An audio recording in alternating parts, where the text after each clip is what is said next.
Sup, everybody. Believe we should be live right about now. Got some new announcements for the new update to Maya, so I'm just gonna watch this video. You guys can watch it with me.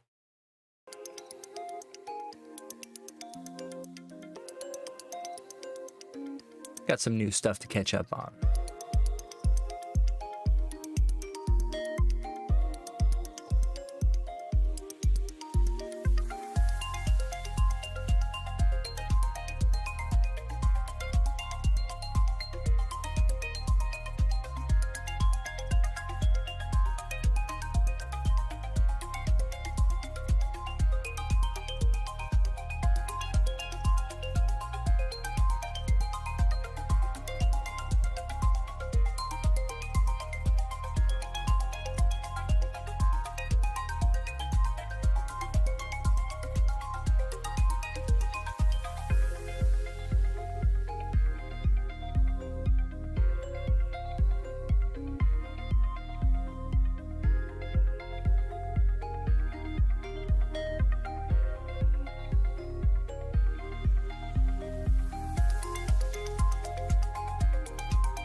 My little makeshift setup.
I gotta hop back and see this again for a second. Sorry, guys.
Cards look terrible. That's dope. Love it.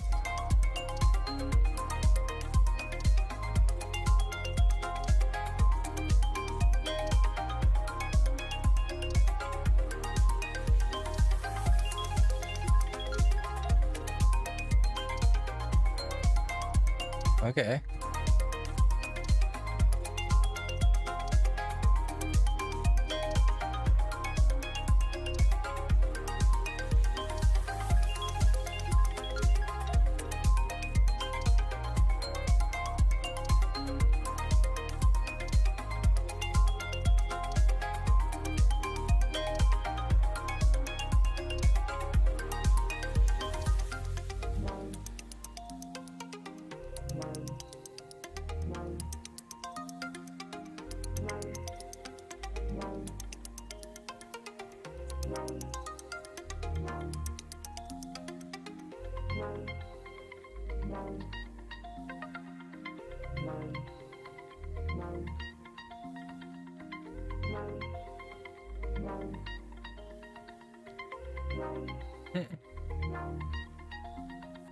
Dragonheart.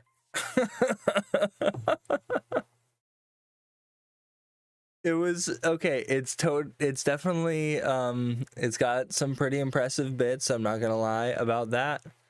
I mean, I can just hop down it real quick, and it's nice to see that Bifrost is in Maya, but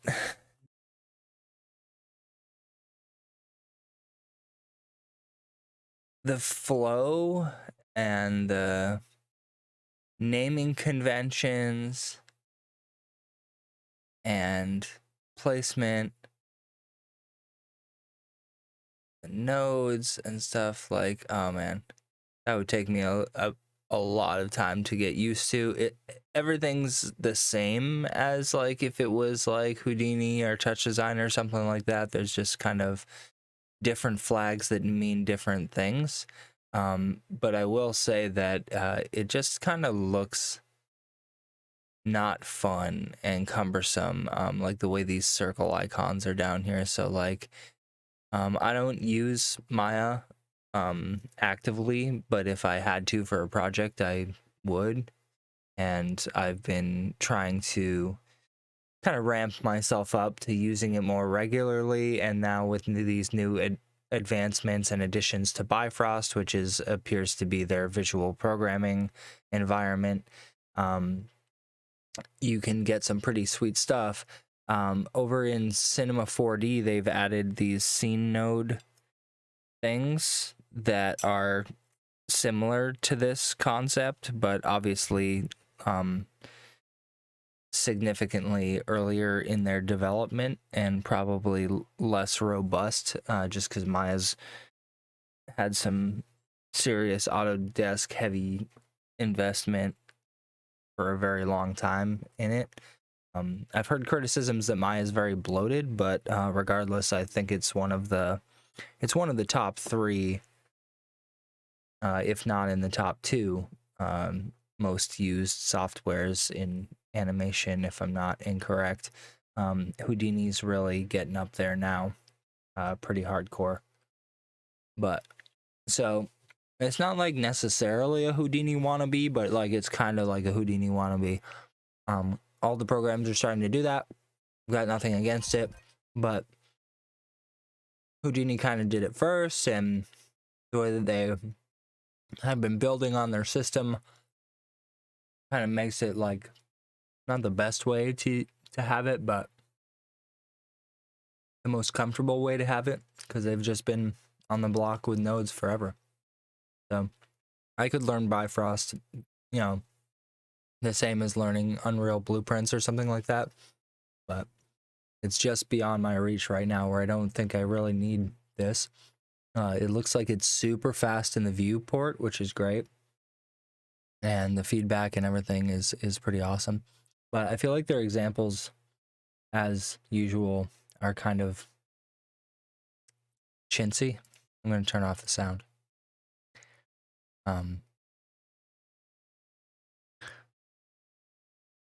Like, what a really interesting shot you guys have made there.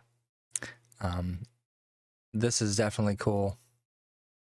Just having access to some really nice vector fields is always cool. That's a really cool effect that they had going on right there. Multiple levels of turbulence. It appears that arrow is their reference to Smokefire sim stuff in Maya. I haven't used it. This is really cool.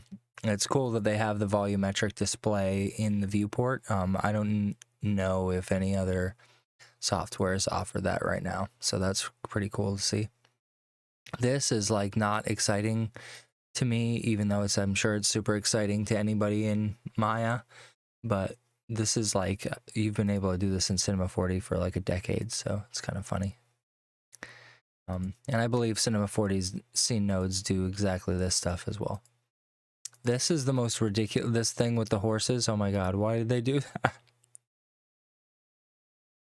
Like, this is Autodesk. Like, they have so much Place and vary objects in a scene using new scattering and instancing compounds. Like, there are so many things wrong with this scene. No, look, there's Triceratops over here on this side. I'm really, really loving this guy. Like, what is... like, look at the clipping through the bush. Like, why are they showing people this as, like, an example of, like... Here's what you... I guess the grass is what you're supposed to be paying attention to. They're not really saying anything about what you're supposed to care about. But it was really, really bad. This is like... If this was, like, a graded class, this would be receiving, like a C- or a D. Like, this is hilariously bad. Let's see what we got here. Yeah. I mean, I guess they're using like proxy geometry or something, but like their their trees here are looking mighty rough, and then all of a sudden the preview image is like this, like super refined, super high density object. Okay. But you could do this stuff anyway. I mean, but like that's what I mean is they're not really showing you an example of it like really like working. They just like jumped between two completely. Look at that. Even the landscape, it's like not the same. Like, what are they showing? This is new coming from Autodesk. Like, what are they doing here? All this stuff with fields and volumes is super exciting. I love this stuff. Tyflow has a lot of that stuff in 3ds Max, and I'm a huge fan of that. So cool to see that stuff in Maya. This sounds really exciting. It's always nice to see like small scale sim or like super dense stuff. It's really hard to do it without intersections. You have to like increase the sub steps and time subdivision and all this randomness to make it so they don't intersect, and they always still intersect, or there's always still bugs. So it looks like a very robust cloth and thin shell simulator. So that's super cool. And then this whole situation here, showing aero simulations in the viewport, that's super cool. So kind of one of those things that it's not, I mean, I guess it'll render faster. That's the cool thing from it. Kind of like, you know, making something in Eevee in Blender. What else we got going on here? Really beautiful stuff with the high density stuff. But yeah, their examples really aren't fantastic. Like they're on... This was kind of funny to see this scene from Dragonheart 1998. What year did Dragonheart come out? I think they were going for a Game of Thrones vibe with the quality of the stuff. Yeah, what year? 96. Ah. Hello. Dragonheart. Still a pretty intense situation they had going on with this movie, huh?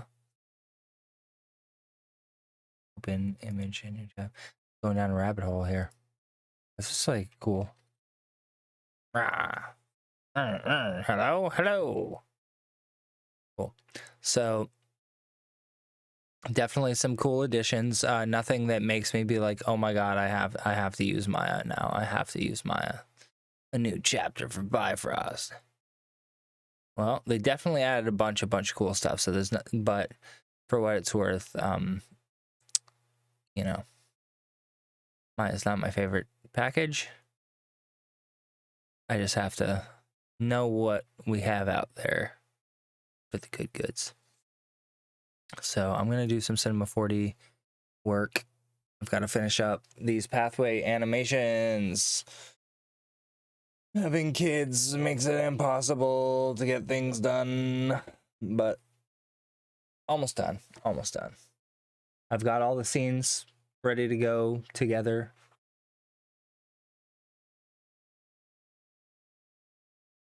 all the scenes being the same scene prepared with different lighting, and one of them has the logo set up that I want, and I'm still having some issues with spline order, which like I have to figure out how to repair that or improve that in Cinema. I don't know how it's possible, but we're gonna figure it out. I'm gonna open a bunch of old files real quick to see if I have any prior logo animations that I can work with, because I'm pretty sure that I put the work in about 2 weeks ago on this particular animation that grows from the inside to the outside in a wireframe process. Hey, what's up, Brian?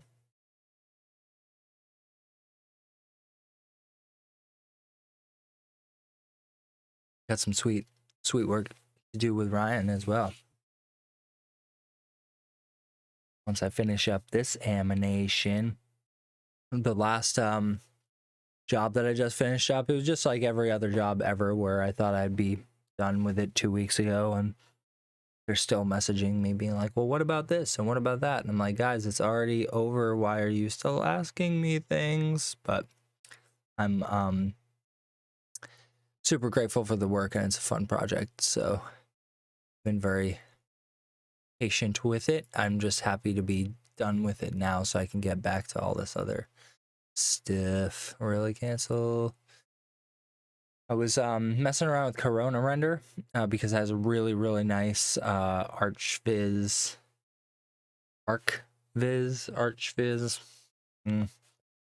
architectural visualization rendering quality stuff. And they give you a 45-day commercial demo, fully featured with no watermarks. So the first time you download it and install it, you can do commercial renders on it for the first 45 days. So really beautiful renders, really well known in this. Anybody who does like interior design or automotive rendering and product rendering, Corona has been around the block for a minute. So I messed with it on this last product design project, and I really like it, and the license is pretty cheap. Unfortunately, I ran out of the free thing, so cancel that license for now, and I may go re-enable it in the future. I just have so many render engines, and it's kind of a shame because they're all really great in their own way, but I just keep finding myself going to Octane, probably because I have it as my default with all of the shortcuts. I made a custom interface here in Cinema to just have all the Cinema 40 or Octane stuff, rather, all on the right. Good to go. Let's open up some of these pathway boobies here. We're in Look Dev. Logo. Okay. So, sorted by date. Oh, uh-oh. Got a crying baby already. Might have to do something about that.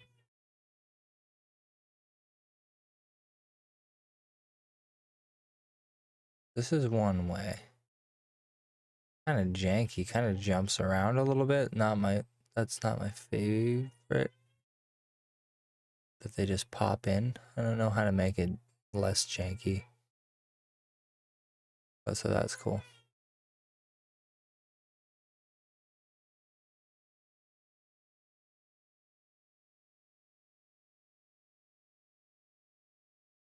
And then what I'm thinking is maybe use X particles to do like one particle per object, and it'll assume that every individual piece of this spline is a separate object, and then I can have them all kind of like float away.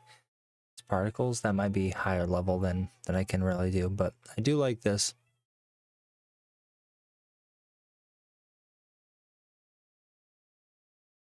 Yeah, my baby might need my help, unfortunately.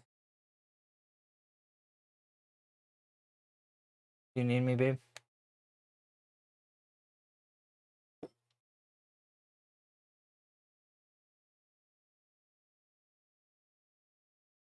Be right in a moment. I've got to take a break.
(1:30 a.m.)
Boom.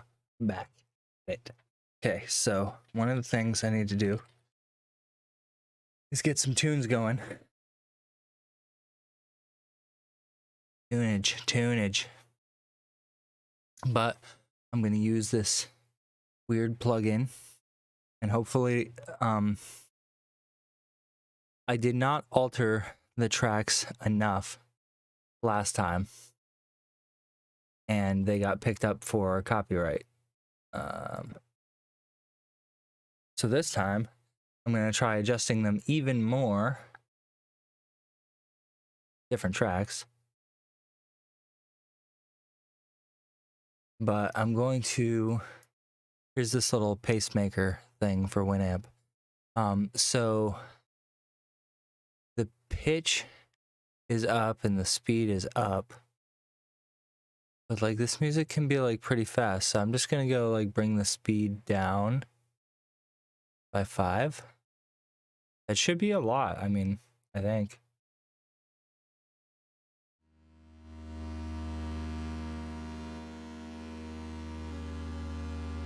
Yeah, oh yeah, it's like super slow for this.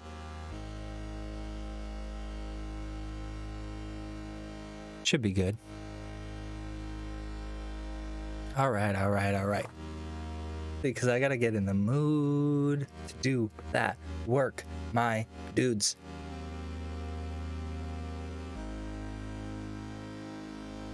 I'm also really loving having a little setup to my left.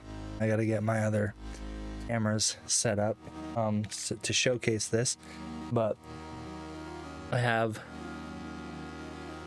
2 groove boxes, well, 1 drum machine, 1 groove box, and 1 synthesizer, and a couple of little effects boxes for each one, and they're all MIDI synced to the drum machine.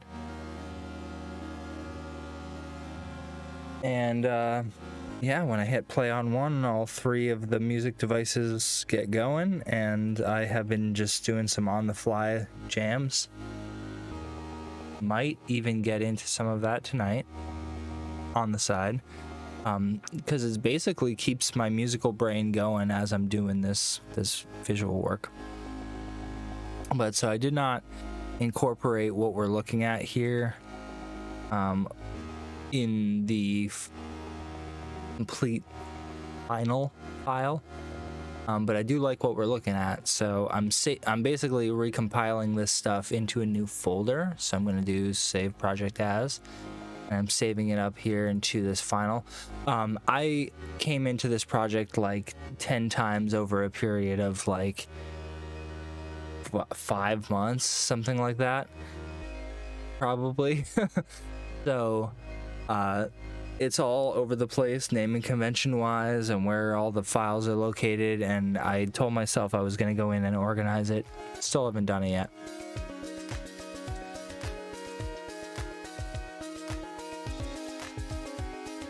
This is going to be logo and then one.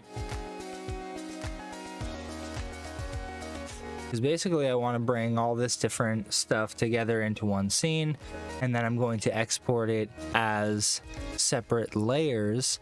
Then I'm going to bring all of those layers over into After Effects and compile them together in a way that, you know, I think looks nice, but I'm also going to deliver them as, you know, the layered files as well. So frankly, this is a hell of a lot of work. You know, I could have done it probably in a significantly shorter amount of time had I not had so many projects going on at once, obviously. But I also wanted to take a lot of care on this one, and every time I hit a roadblock, I did a little bit more research to figure out how to best solve it.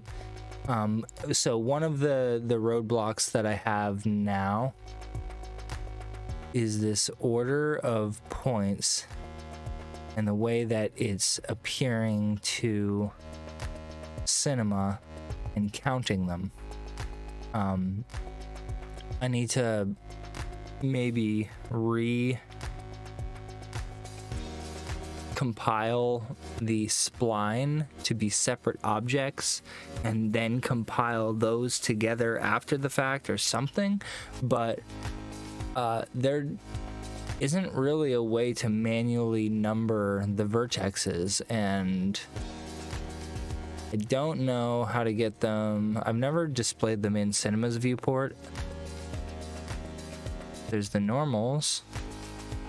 There's no like point number that you can display here. So Houdini has that stuff.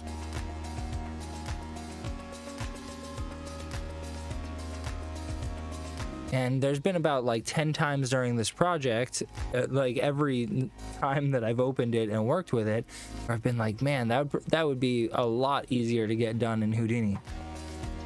So I'm doing all this work here in Cinema because I'm comfortable in Cinema, but the fact that this is coming up day in, day out, that I should be doing this in Houdini, I'm not going to do that probably with this one, because it would just push it back another month, and my dude would probably be super irate about it because I know he's been waiting for it.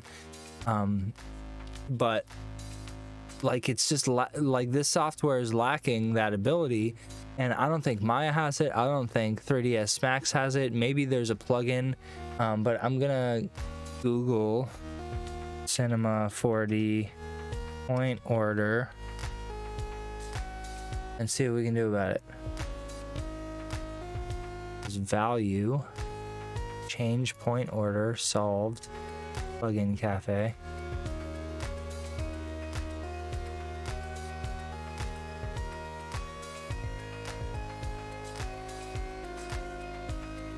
Whoa, what the hell?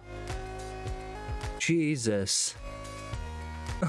Just broke my brain in about 0.5 seconds. So somebody asked back in 2017,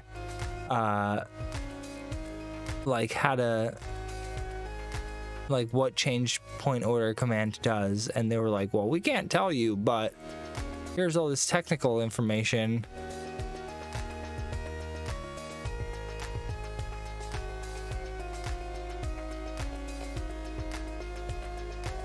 With reference where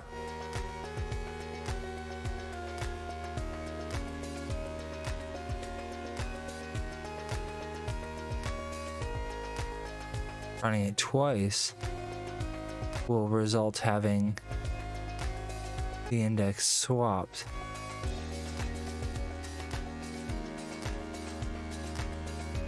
No. The only polygon describing it using the follow: A is 0, B is 1, C is 2.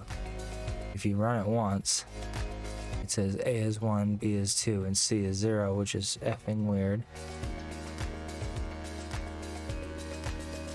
And if you run it again, does it shift them all back by 1? It appears to be shifting them all back by 1, but that is like super weird. This running a third time will result in a representation equal to the original set. Yeah, counterclockwise, gotcha. That's so weird. So the change point order command will help me, but I am going to need to run it like whatever number of times I am trying to offset the point order. So I need to know the point count of the object that I'm shifting, and I need to know like how far off it is. So again, Cinema's really lacking here because I can't really display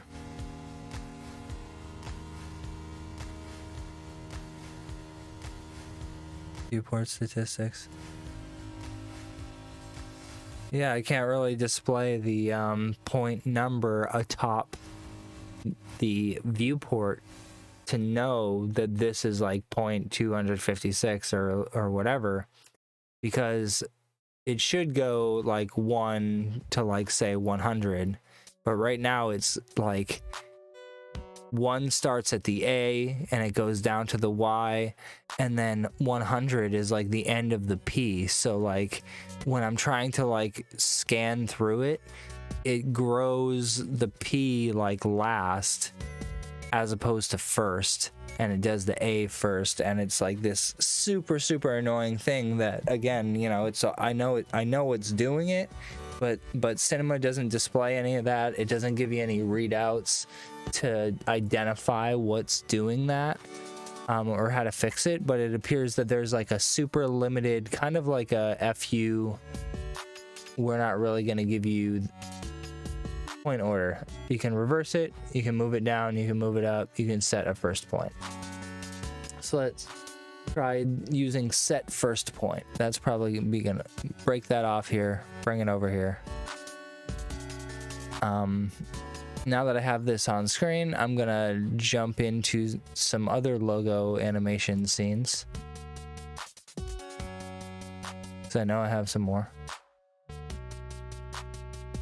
logo. This is my jam. Oh, I forgot to put snip on. Sorry, guys. This is super important.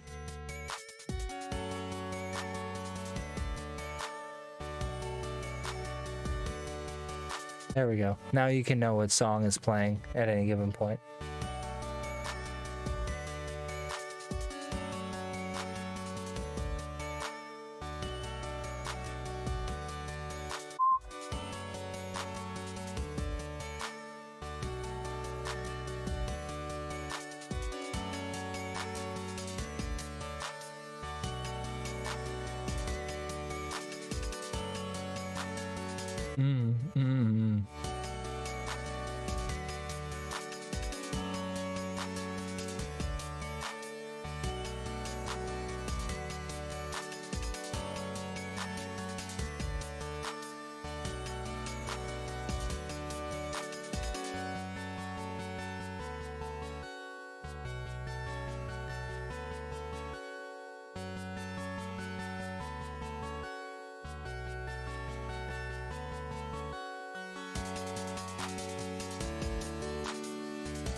Yeah. So this one feels good just because it's doing what it needs to do for the most part. But I need access to some earlier versions of this.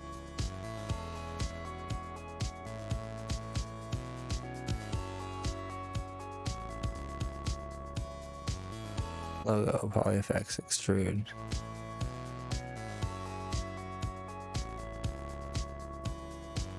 Control C, Control N, Control V, delete me.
I just crashed it.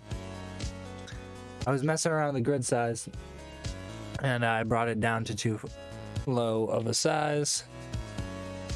And yeah, there we go. At least I got out of it. Quadrangles. Hang on.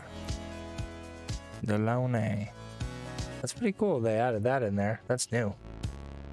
Ooh, why did I not see that before? I would have messed with that earlier. Hello.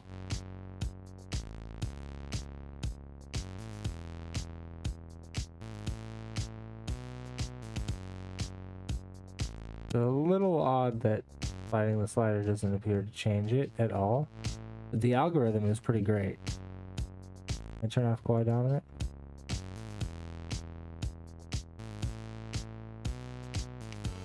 Didn't do anything. Turn on quiet dominant. Yeah, that's pretty great. Dang, son. I'm gonna have to do something with that.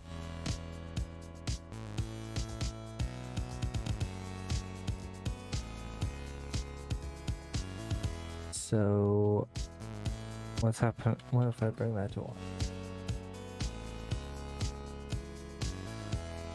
So this gives me another kind of outline, and I don't know. I like it. I like that it's like not just a straight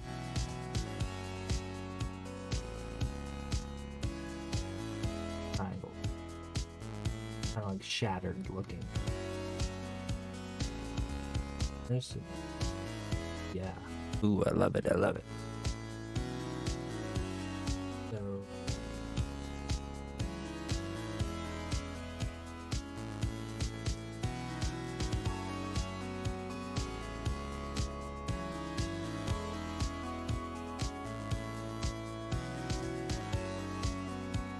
I have that on there.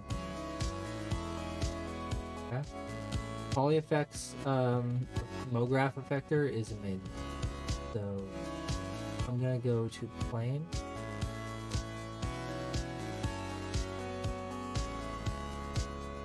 And it's moving it right now. Get rid of that. Scale it instead. Form scale of 1. And I will use field for that. Linear fields are great.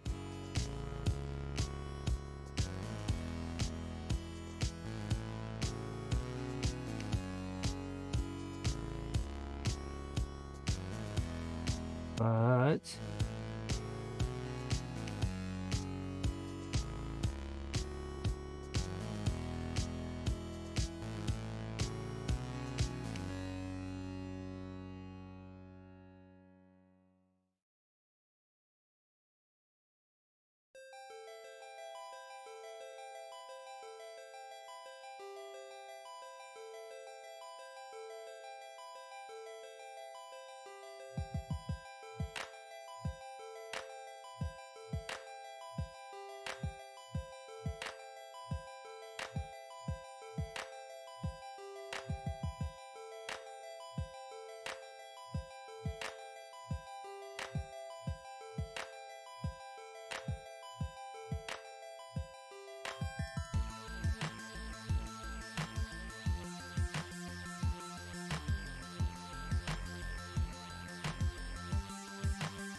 guy is the jam.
But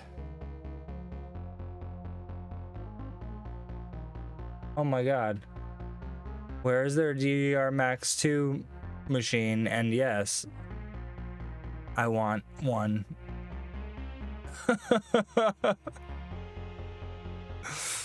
Yeah, I want one. Are you effing joking me? I'll love it like it's my child. Probably put it in the basement. 2 a.m. I can stomp it. Oh my god. 3, 2, 1 stars.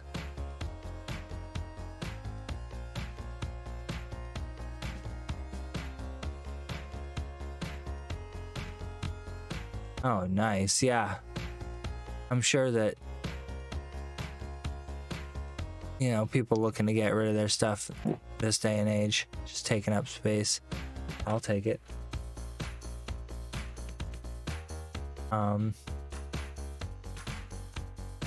Plain.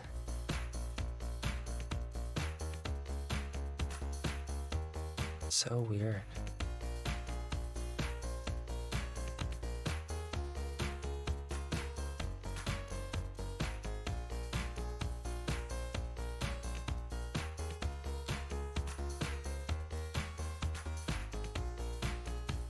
You hear that there's a Willow sequel with the original Warwick Davis dude?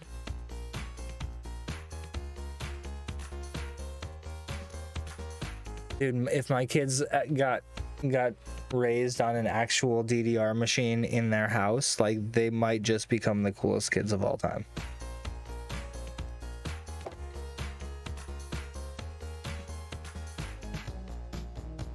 Yeah, today Disney just announced like 9 new Star Wars things, and in that group of announcements was kind of the reconfirmation that they are making a Willow sequel.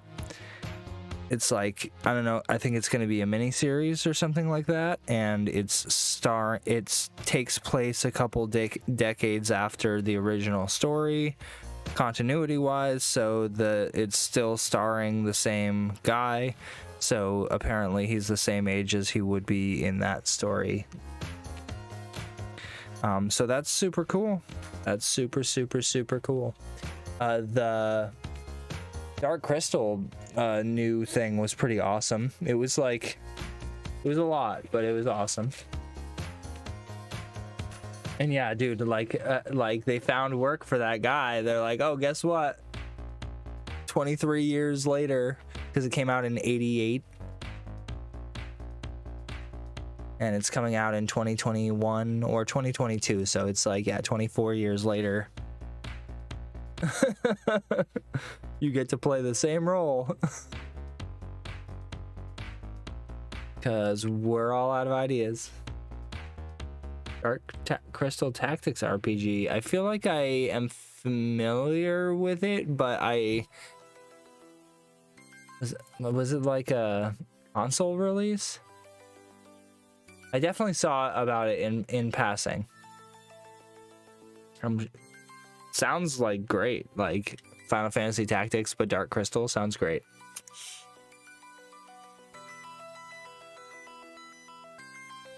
Tactics Ogre. So, I'm not loving this set of animations. And this fall off that I built here isn't that great.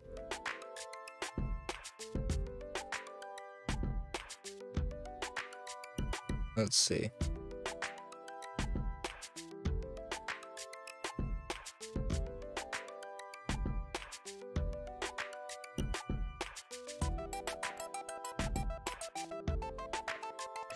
So the Delaunay, as it's called, looks pretty cool and gives us that effect.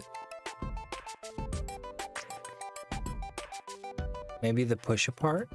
Let's try a push apart. Let's try that one. Homograph, effector, push apart. I'm glad they added this one.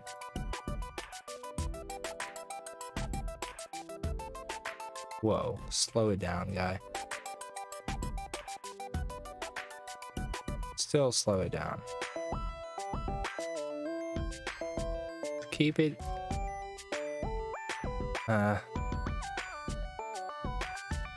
Shh. No. Crazy.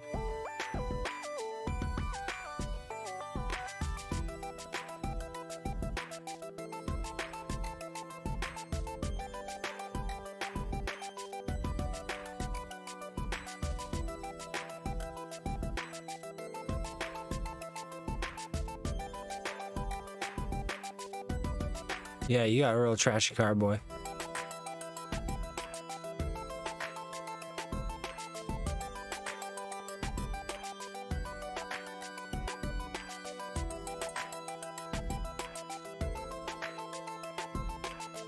All those teeny little things. Psh.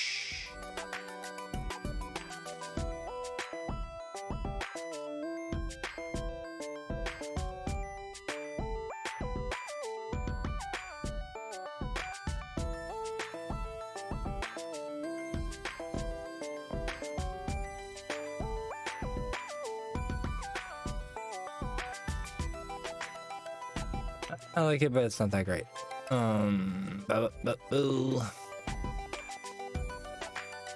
So I guess if I have a spherical fall off, that's what I'm gonna have to do. I keep choosing linear, but what I really want is spherical, so let's try that. We will choose the poly effects. We will go MoGraph, effector, plane. We will change the position, scale, uniform, -1. We will set that fall off to a spherical field. We will back up, scale that whole thing and bring her down. Yeah, spheres is the way to go, and I keep like kind of skimping on that fact.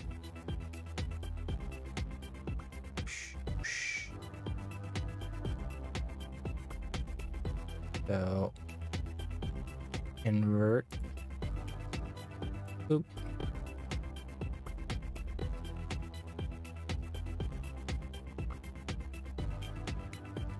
Place this right in the center.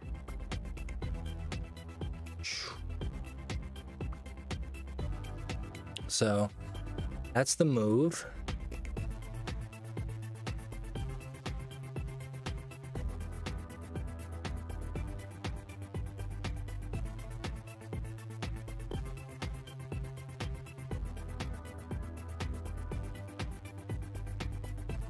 Blah.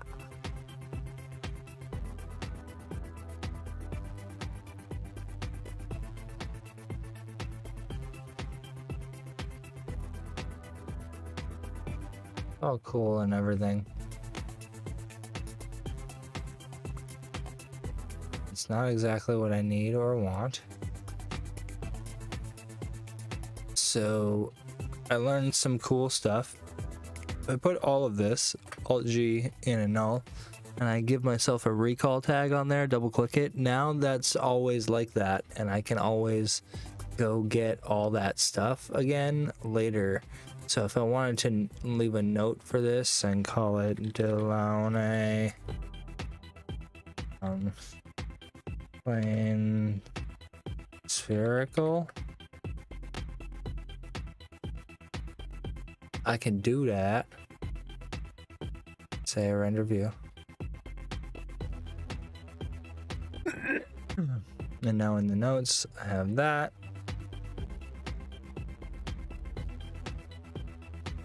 Sorry for coughing. So now that I did that, I can go all willy-nilly down here. Get rid of some of this stuff. Get rid of that, get rid of that. Don't need that. This I can make editable.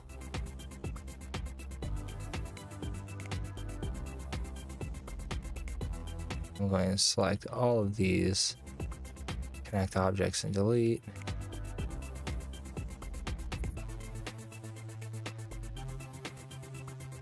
We're getting somewhere here.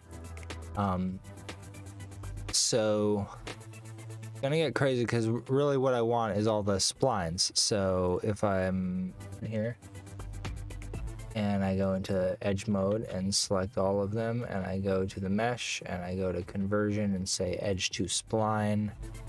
Now I've got that boy right there.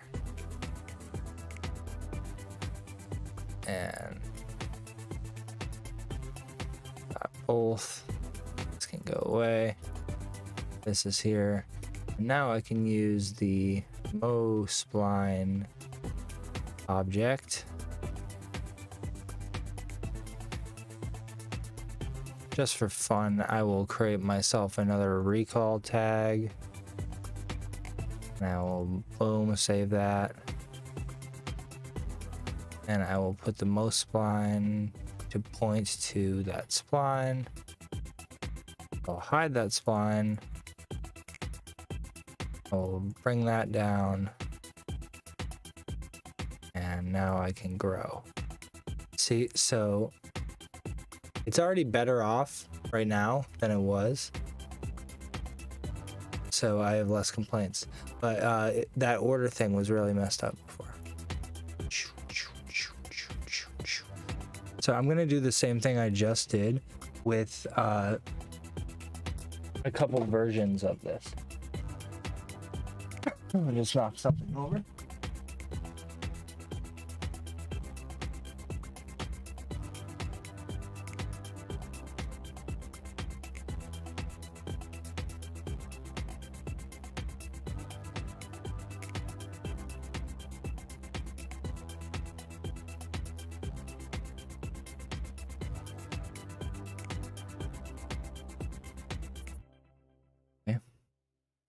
So we are making some progress, so I'm going to save just in case I have any random crashes, because it does happen. Going to the final. I'm going to call this logo anim2.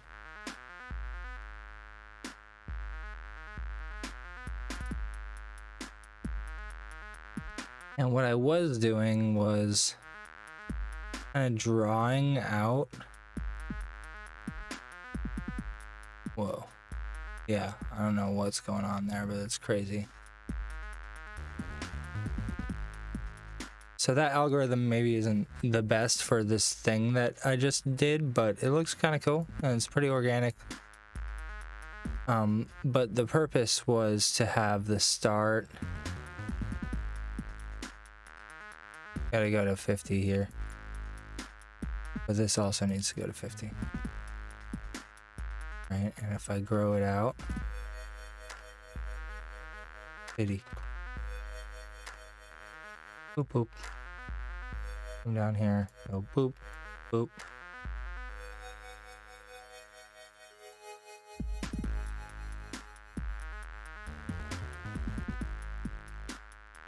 Have our natural feeling.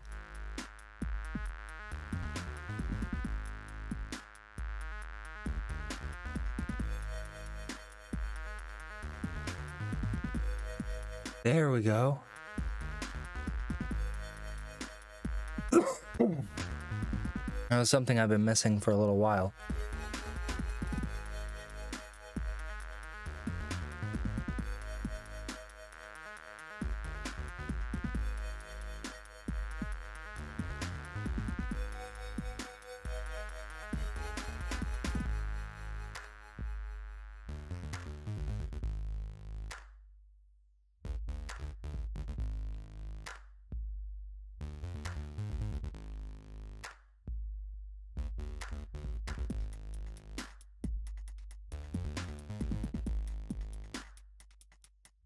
So that's like really great because that's kind of what I've been going for this whole time. But there's a couple more things that I'm gonna need to do.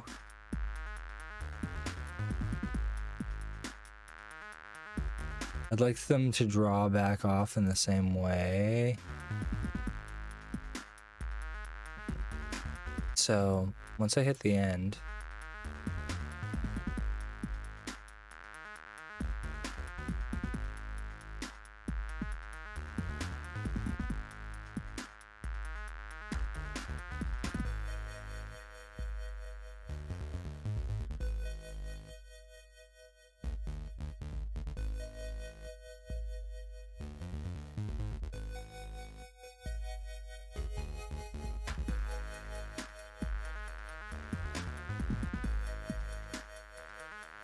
maybe 2 bit. after that happens.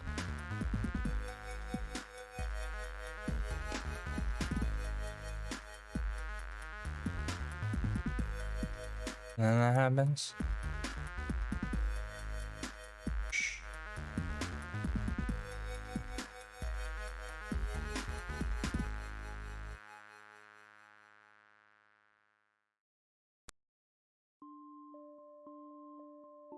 I did a thing, and it doesn't look terrible, but it's oh yeah. Okay. I feel good about what's happening. I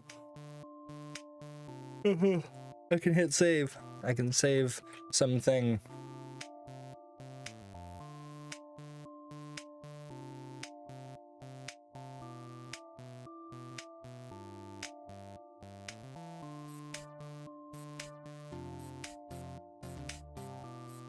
So one thing that I've not messed with yet at all with most blinds is effectors. And if I go to the MyGraph plane effector, boop.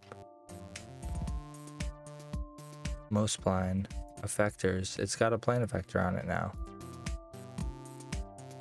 The position didn't seem to affect it, but will the scale? Doesn't seem to. Transform space. The object. Remap. Blending mode. Add.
I don't know what I'm doing. I'm just messing around here, but it looks pretty hilarious.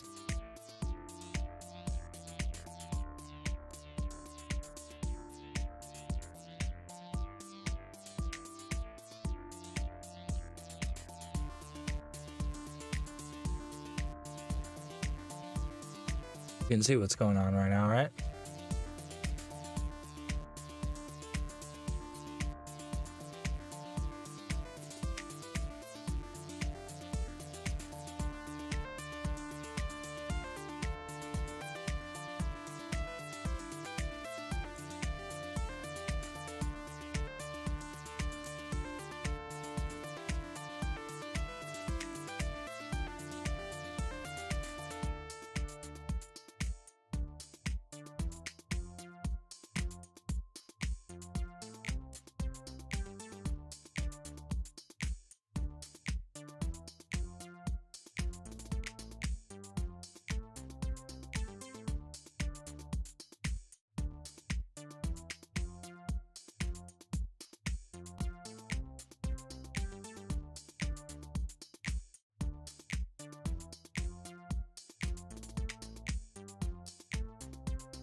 Just exploring.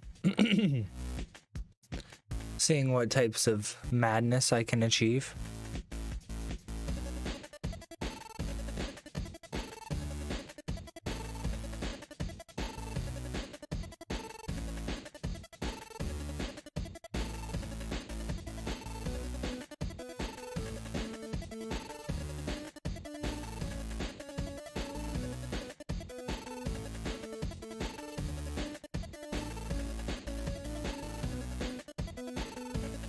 Yeah, I like what's going on right now. So I'm gonna put this in here. Whoa, no way.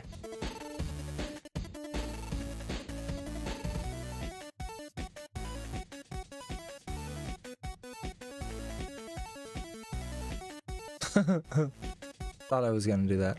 Random field. Yes.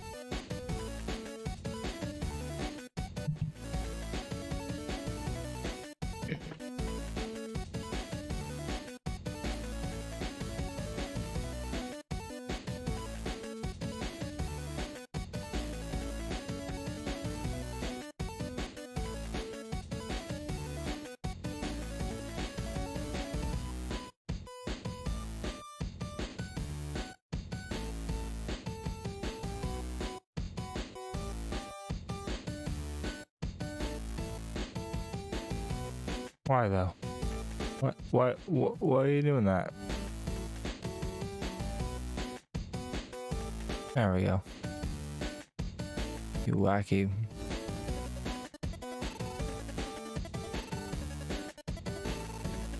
I really like that. I don't know why.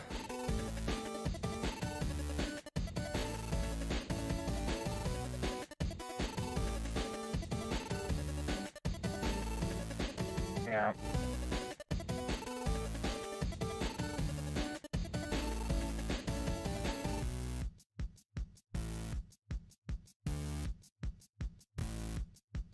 It's like my intention is to have it smoothly draw a path like along all of it, and it's like pretty much got to be done manually to a certain degree, in that I believe I would have to draw all of the splines over again in a particular order, in that order being the exact order in which I want them to grow, and then I could use that.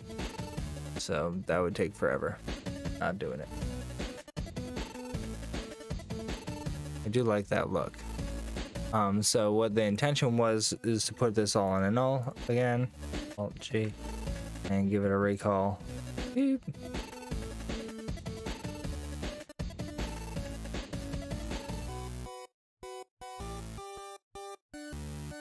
I don't know why it became worse when I put it in a null. That's funny. Did I do something wrong? Why when I put the two of these things in a null does it hurt it?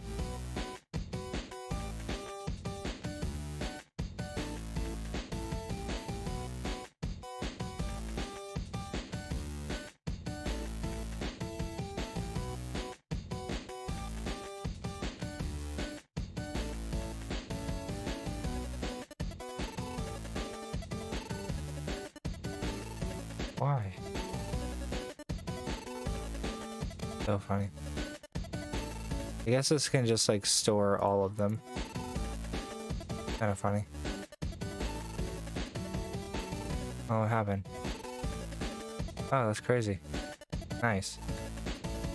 Nice tags to have, let me tell ya.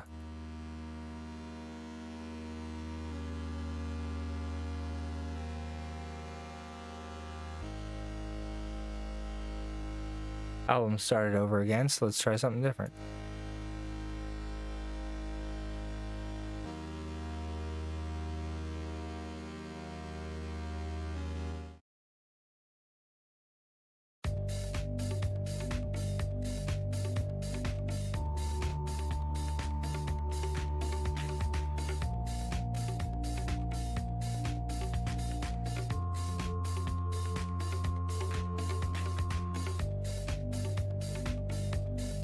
So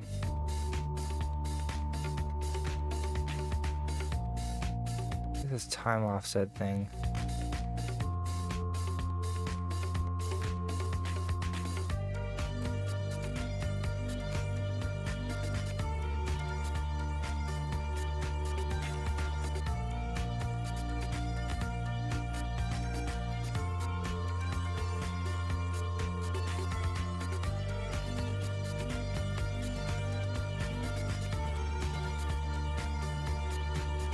Okay, the next thing that we wanted to do was go back and do this early boy here, but change this cap.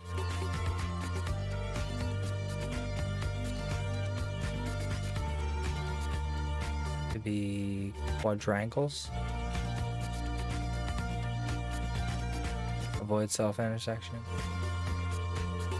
I feel like I want to drop it in a connect object. Connect has a weld in it. Boop, boop. That way when I am, let's make that a 0, 1, why don't we? Right? I feel like I could do that after the grid one and it would be better.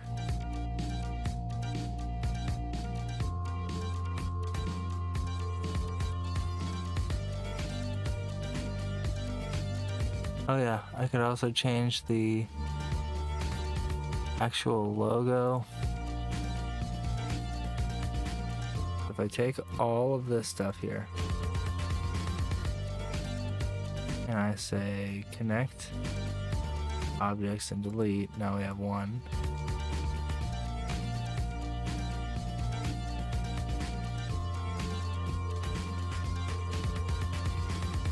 Okay, none. Whoa. Whoa. Whoa now. Things are getting crazy around here. Subdivided. Adaptive. Yeah, I don't need that many.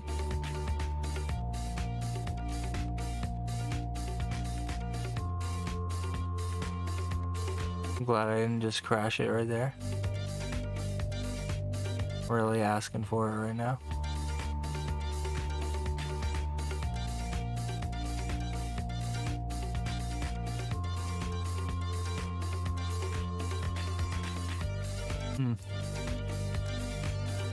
I guess right around here, about 30.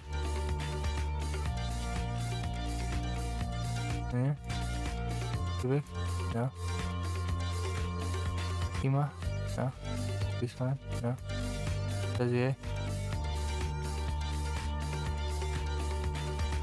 Right here.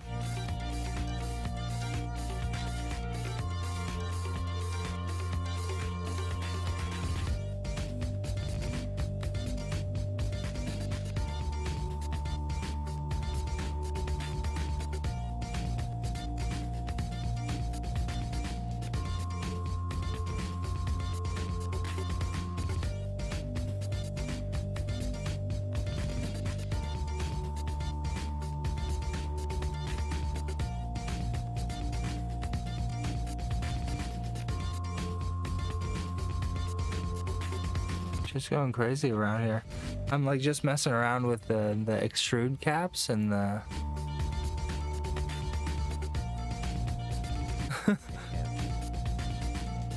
the like spline style, and I'm getting these ridiculous looks.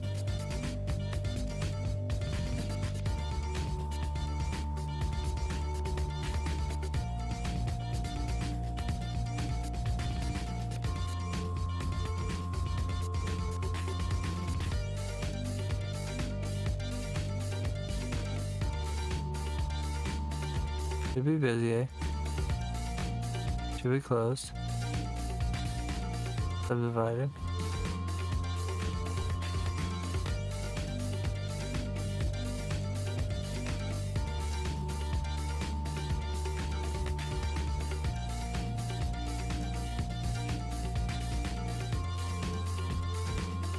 I'm just so confused.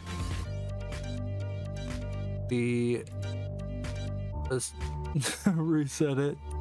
That's so funny. Maybe it's the push apart being in there, or the plane effector. Probably that. I didn't even think about that.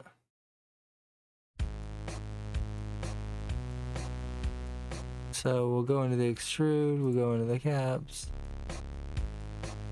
We'll tell it to be quadrangles instead.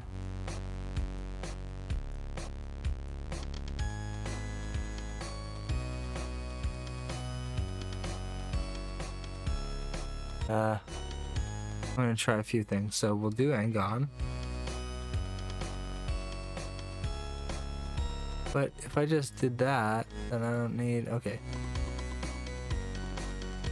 Select children. Alright, connect objects and delete.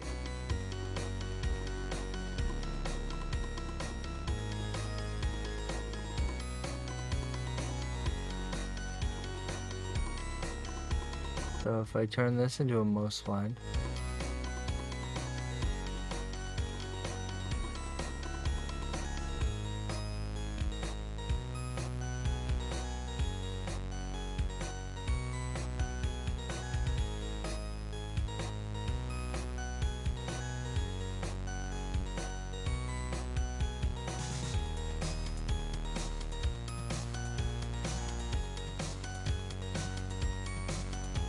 it did it. It did the stupid thing. Oh, I don't know why.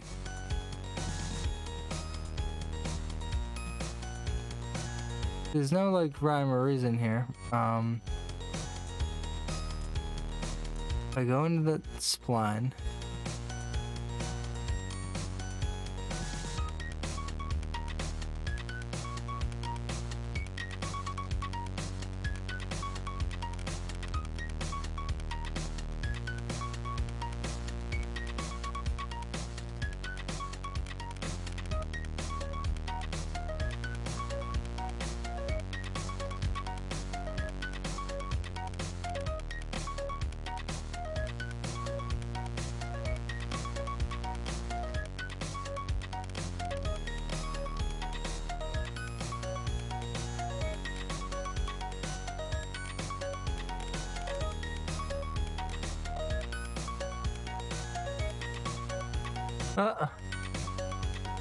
what? Like, I'm so confused. It draws the A first and the P last. I'm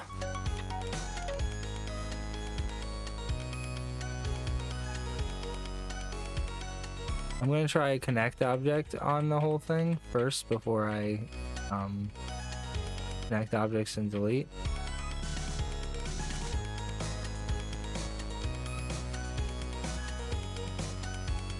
Bring it out. Go to the extrude. Whoa. Hello.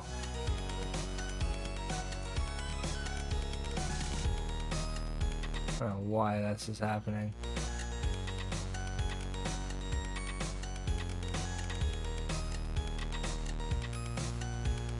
Oh.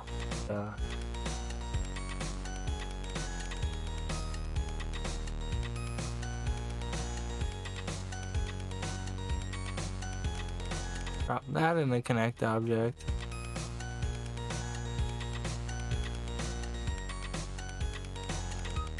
One.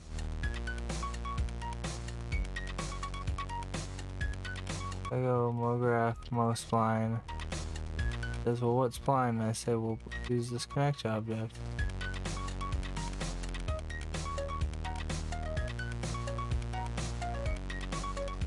Doesn't like it.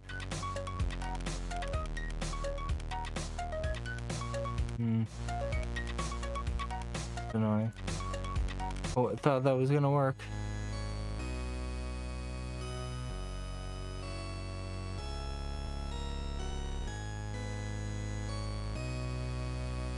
Would have liked it to have worked.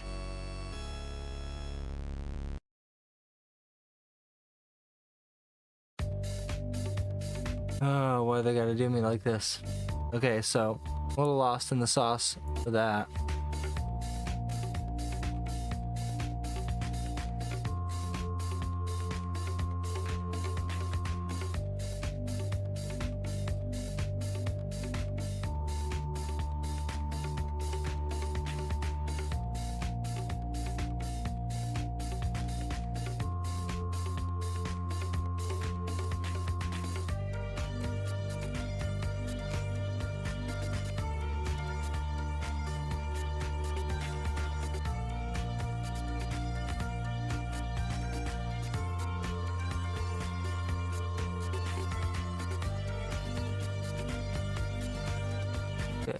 So that can be changed to separate segments.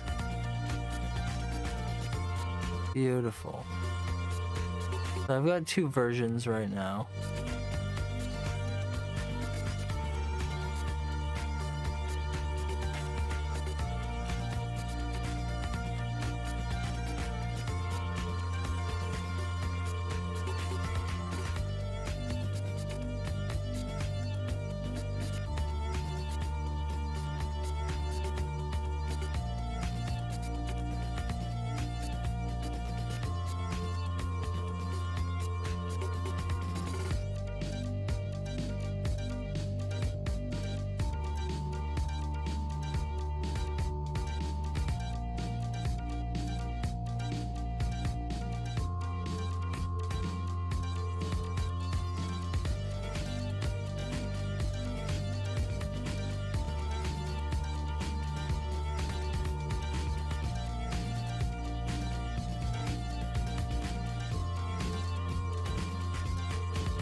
Oh, you know what?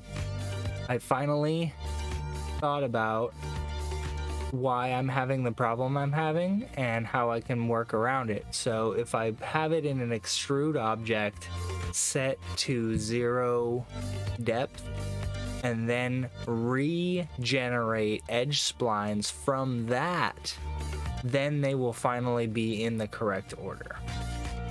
Figured it out. Little secret for you. So let's do it from scratch. We take the spline.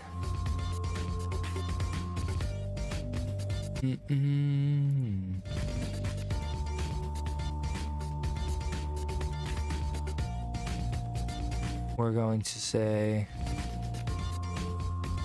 get rid of that push part effector, get rid of that plane effector, don't need that stuff. Poly effects, don't need that for the time being. So I've got this thing and it's extruding by 0. That's good. And the caps. Oh, you know what? Might as well have a connect object on that. This is gonna be fun. I'm excited. Okay, so 2.01. 0.1's cool. Fine. Extrude object. Caps. Quadrangles. Zoom in on it. And just the...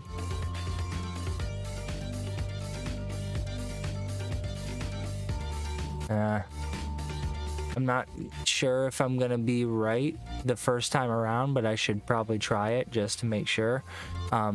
If I merge all of these together as one, well, maybe it's because of this. You know, if I take the feathers and I merge them,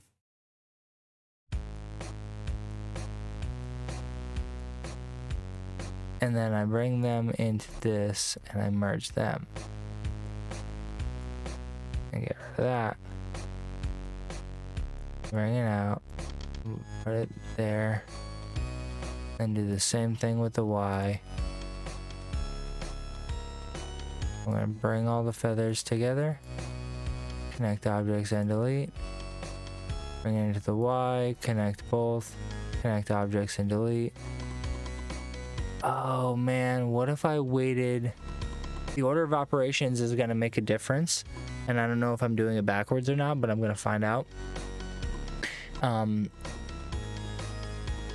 And I'm wondering if I can make it so it spells out pathway and then the feathers grow. I would love that. That would be super cool.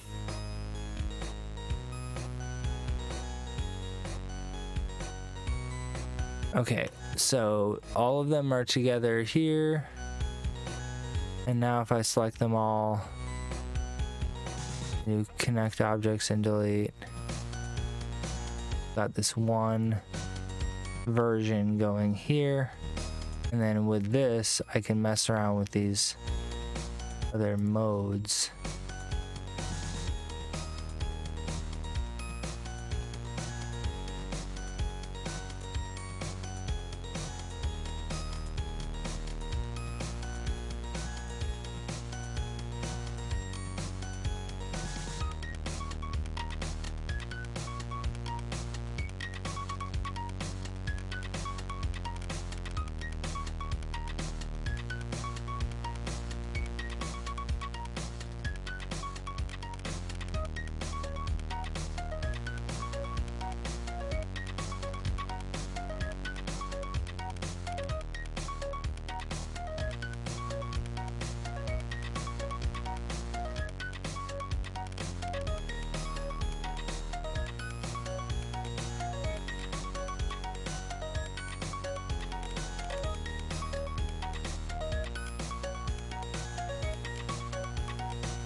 Now,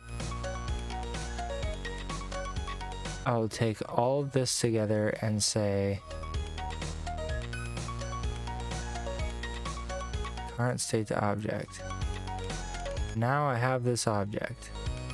Now I will hide everything else in the scene. I will take this object, I will go into line mode, I will select it all, I'll go to the mesh, invert it, it's just spline. I'll take the spline out of it. I'll delete it real quick. I'll have a most spline that I drop it into. I'm gonna hide it. And then in the object, I should be able to. Yeah, what a weird order it did it that time, huh? Look at that. Separate segments. So weird.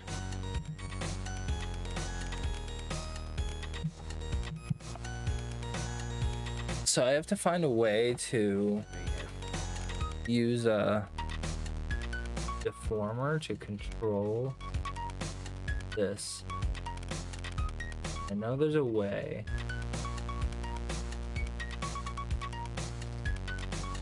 Use like a field, rather. Control the drawing on. That's really what I want to do. I don't know if it's possible though.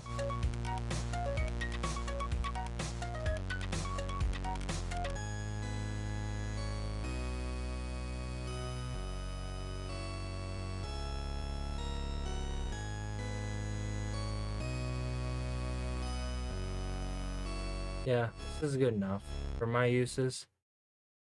I don't need anything more than that.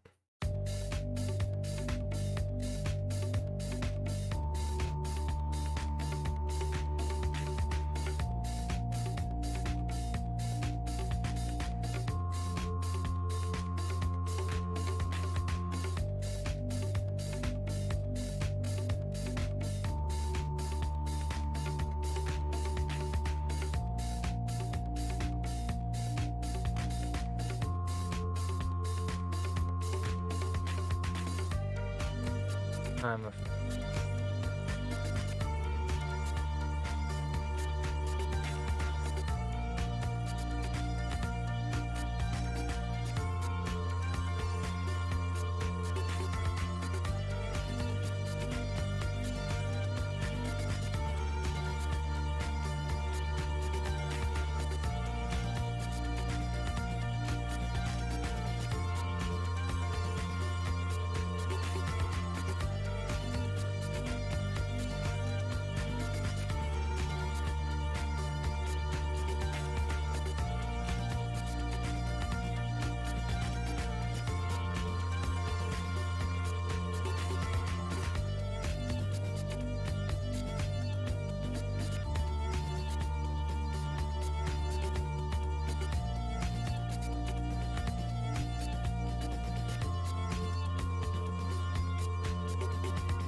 Know it.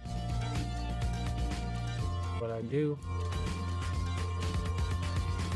So, trying to see if I can have some other fun with this.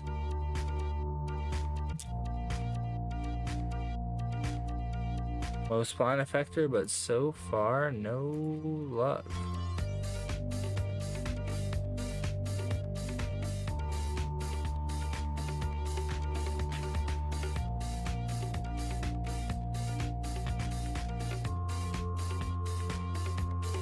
Fine.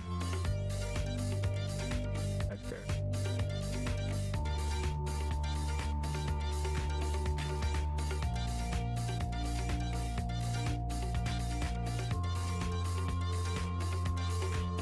So confused. Never seen this effector.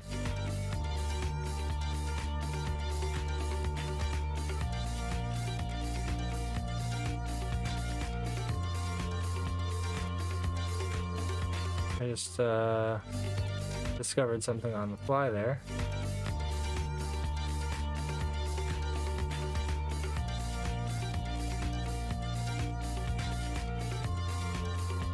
What?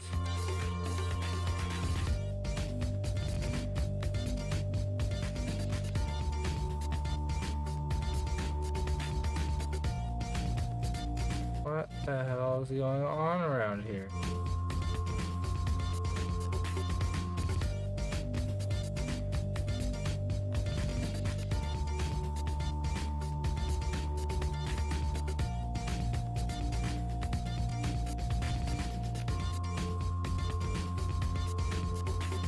What?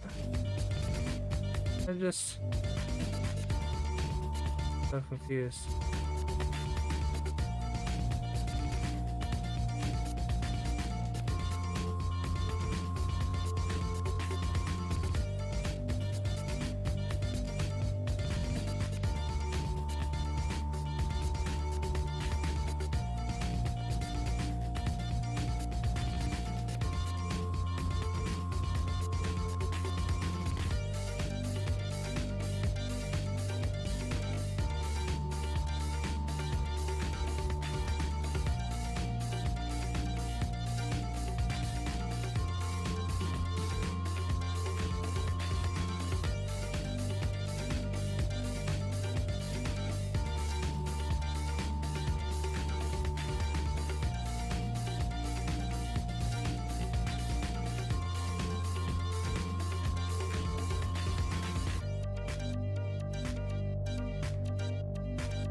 What the hell?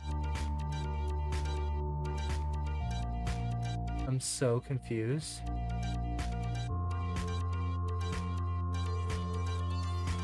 Maybe I'll read up on this thing right now.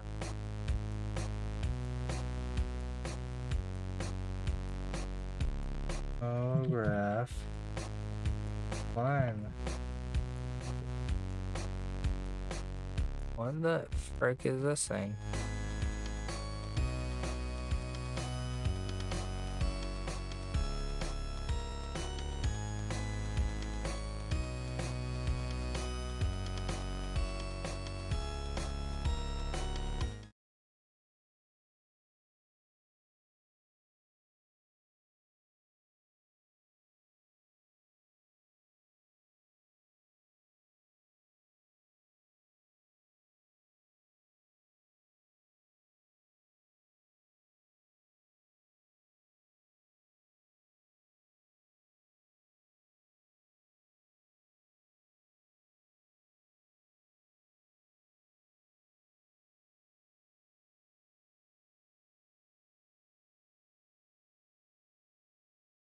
Target.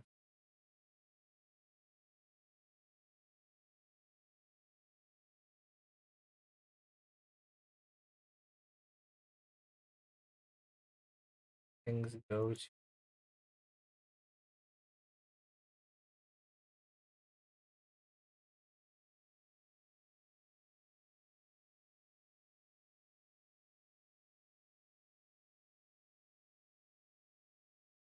Still not entirely sure.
Another cool effect. It's not. I'm looking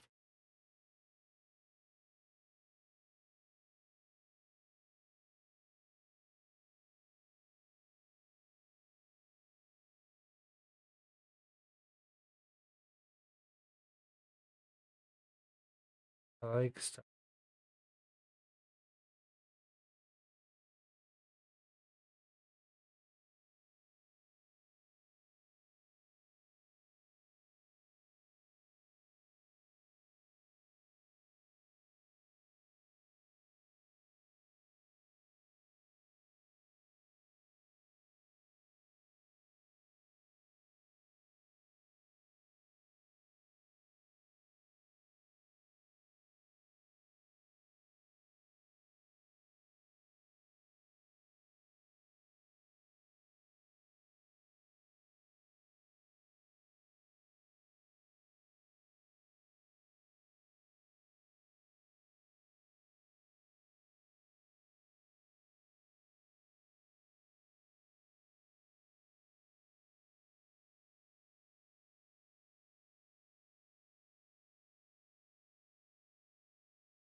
Wrong.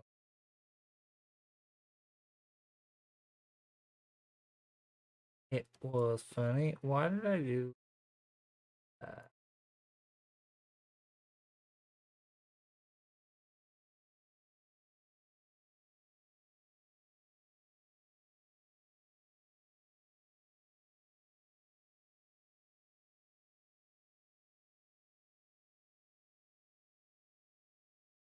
There we go.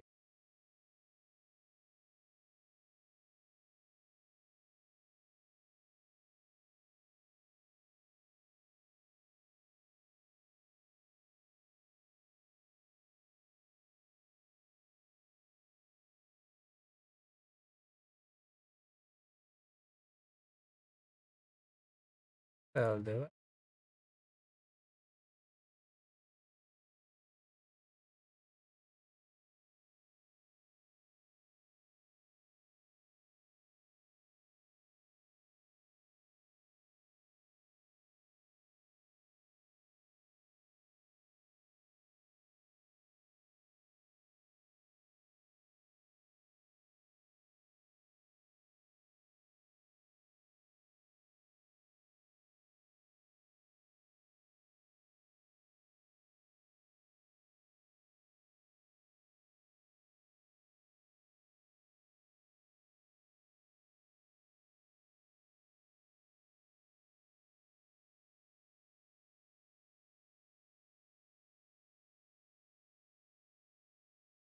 Checking out the aesthetic that each of these different styles of gives.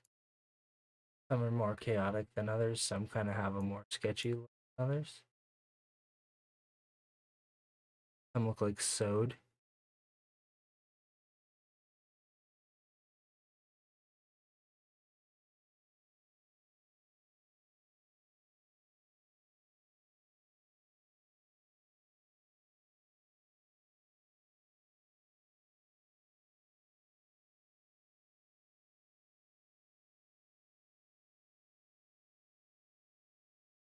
Like if you want a glitchy look or you want like a sewed look, embroidered, all of that.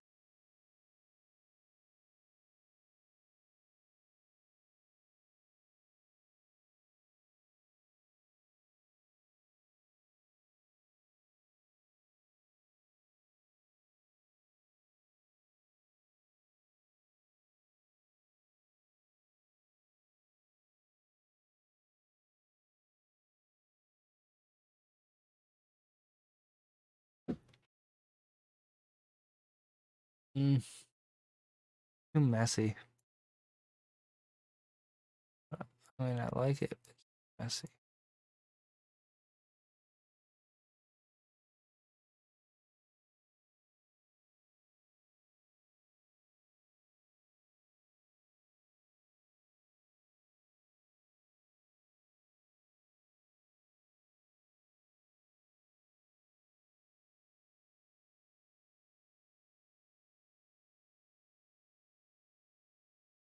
Pretty dirty.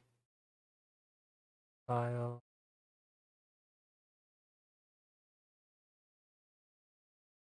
I did that just because I don't want to step on the toes of the work that I did a little earlier. Yeah.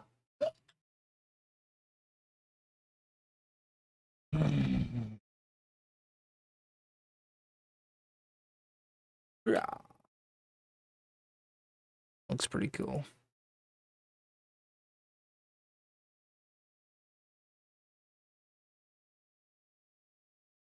Add that to the old master list of cool effects.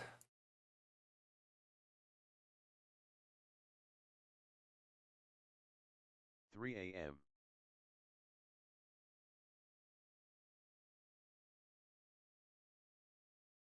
Okay, I drew them all on using +1, right? We'll have to draw them back on.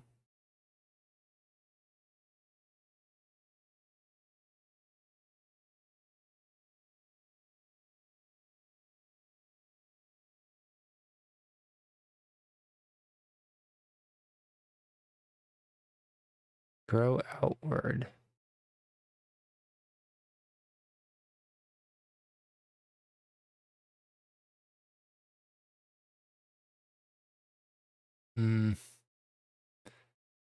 It's like this is its own animation.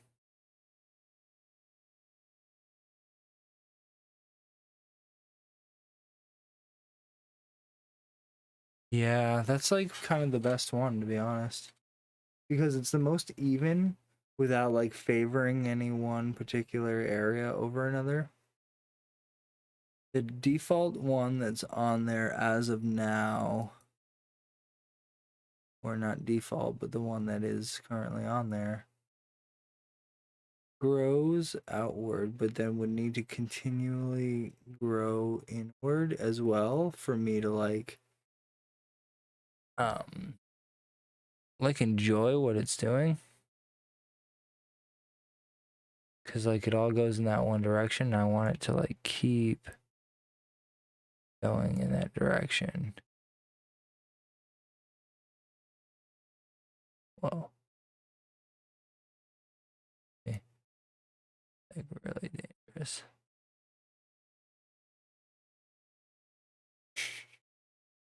Ah, that's sick. What? Oh my god, it's incredible. Found a nice way to make abstract art right there.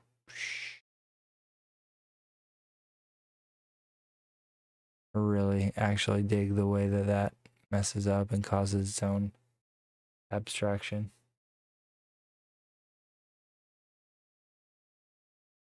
I'm a little tired, but I'll probably stay up.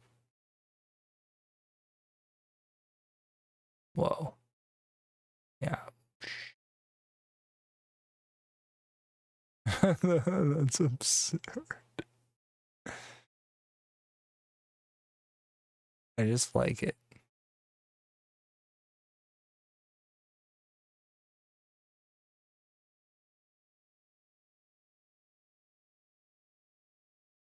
Hold on now.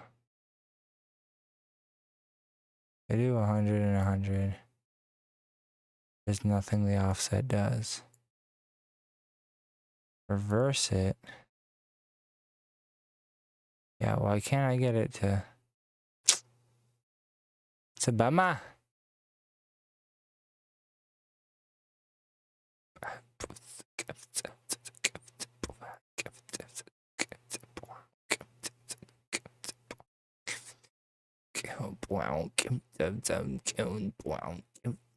Okay, so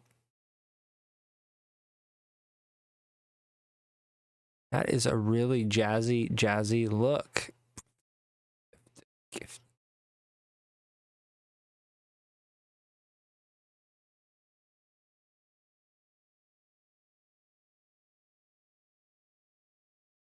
I just dig it, man. Straight Miss World. Miss Nude World 99. Jazzy Jeff.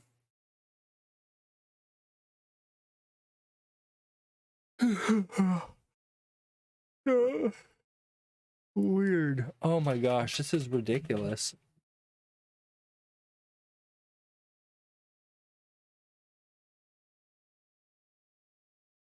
Like, what?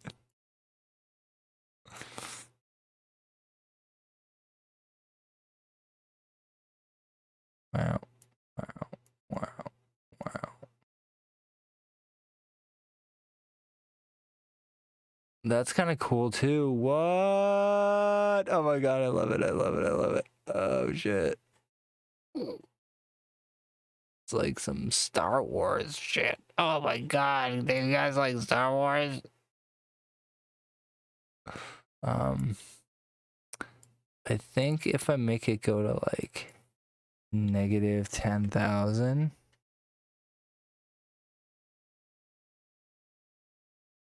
How does negative 5,000 feel? Not good enough. Negative 6,000. 6,500. Nope. Negative 7,500. Nope. Negative 10,000.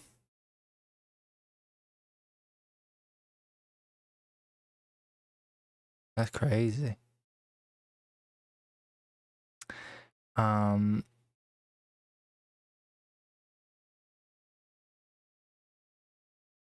gonna reset that offset. I'm gonna create a recall. Double click it. I'm gonna go in this and I'm gonna turn these boys off. Go over here, turn those boys off. And I'm gonna offset it and say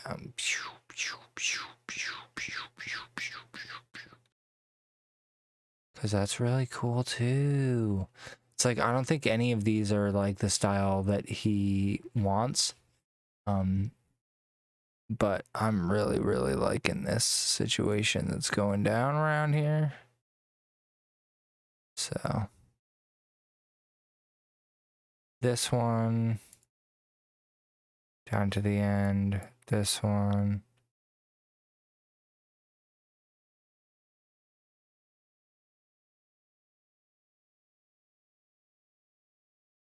Really fast in the way that it whips by that, so maybe I can slow it down a little bit.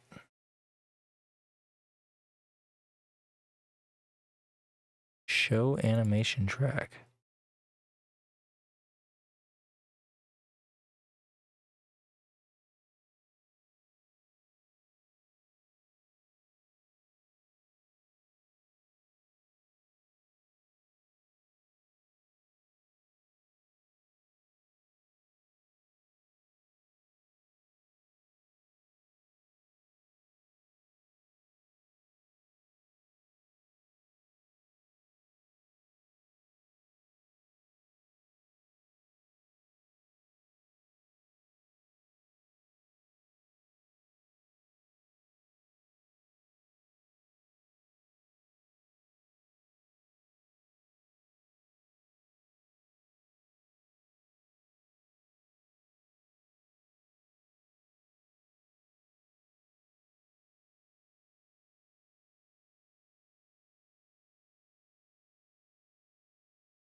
Okay. So this one, I'm just going to do another recall tag. Recall, we're going to double click it. And I'm also going to save incremental. Love to do that.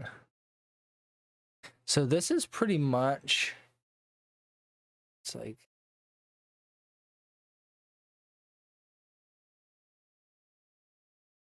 Probably should be slower.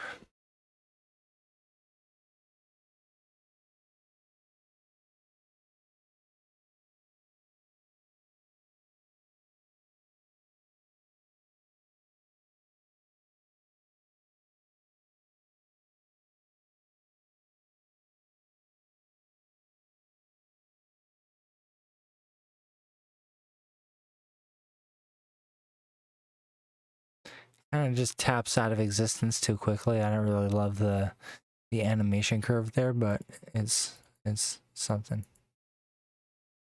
So that's all right. And then 3 was this crazy shit.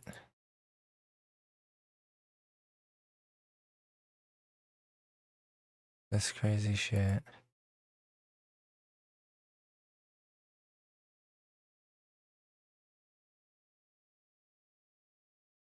Is that it?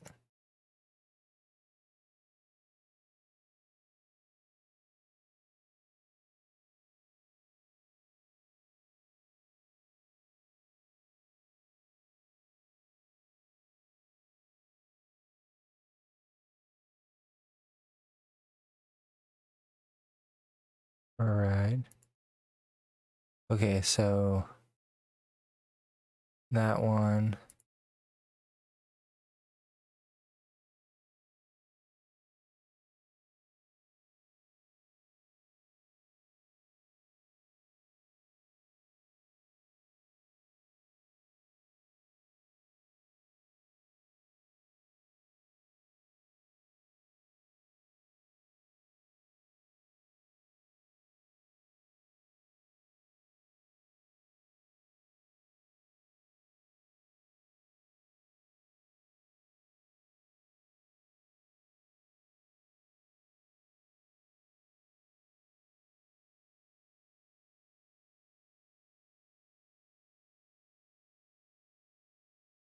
Wonder if the spline one could do the job that I'm like trying to get it to do that I can't.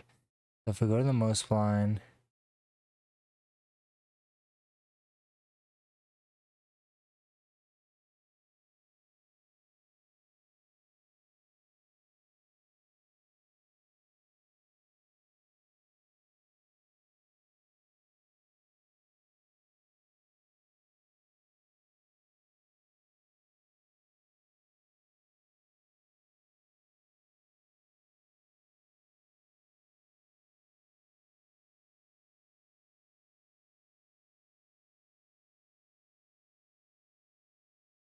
uh,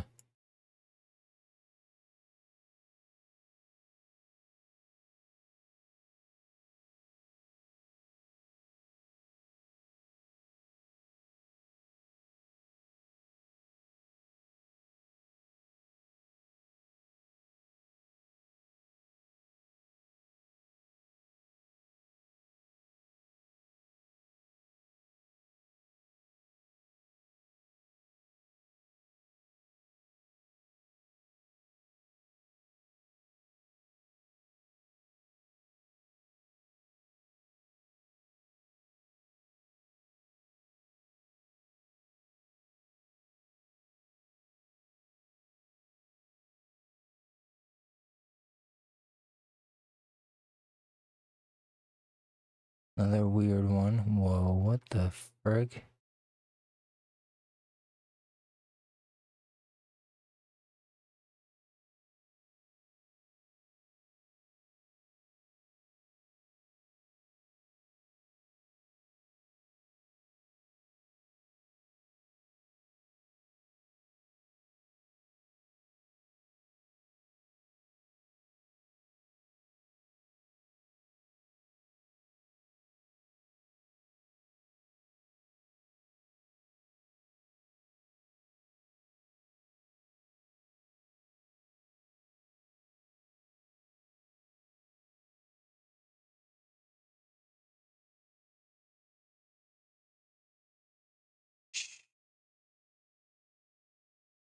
So weird.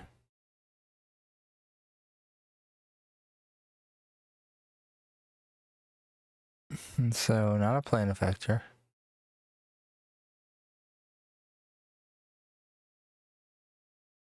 Yeah, I'm down to do that Sunday biz. Let's see, we got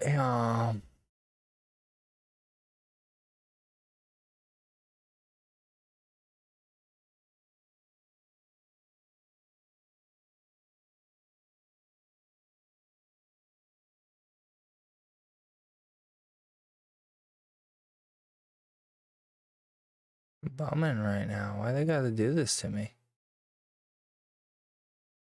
That comes in like that.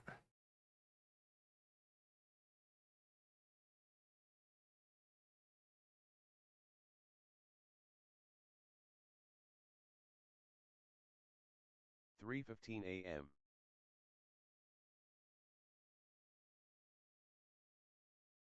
Comes out. Stays for a minute.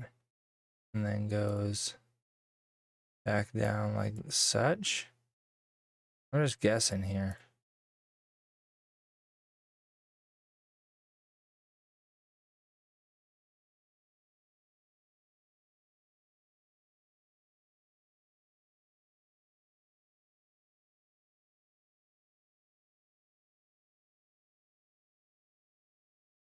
Okay. I think that's the winner. After all of the time and effort that I put into it, I do believe this is gonna be the best one. I'll save incremental. The only thing I could like do better if I wanted to is to make it go in a direction like across it. But I think I just do not have time for any more effing around with this one. So let's get it off the table. So now that I've done this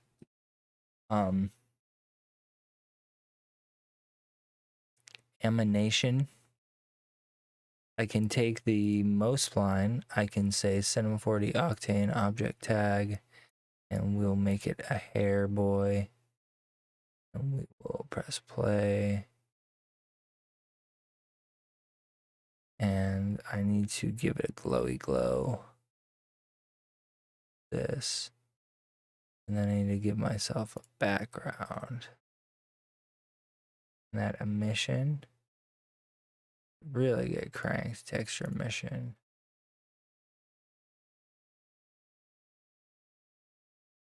Effects. Entire now. RGB. Texture. We want it to be green. Minty.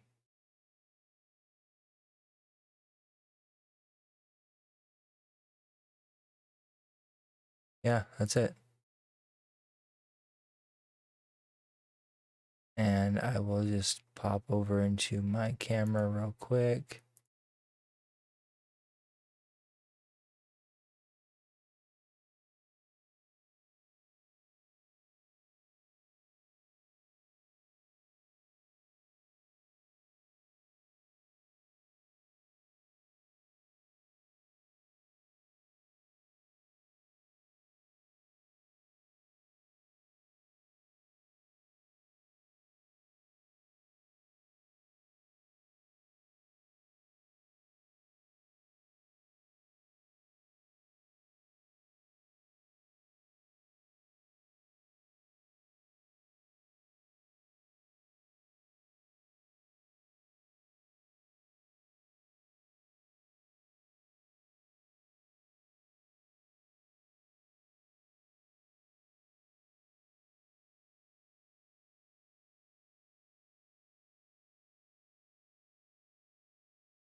I'm not sure of the length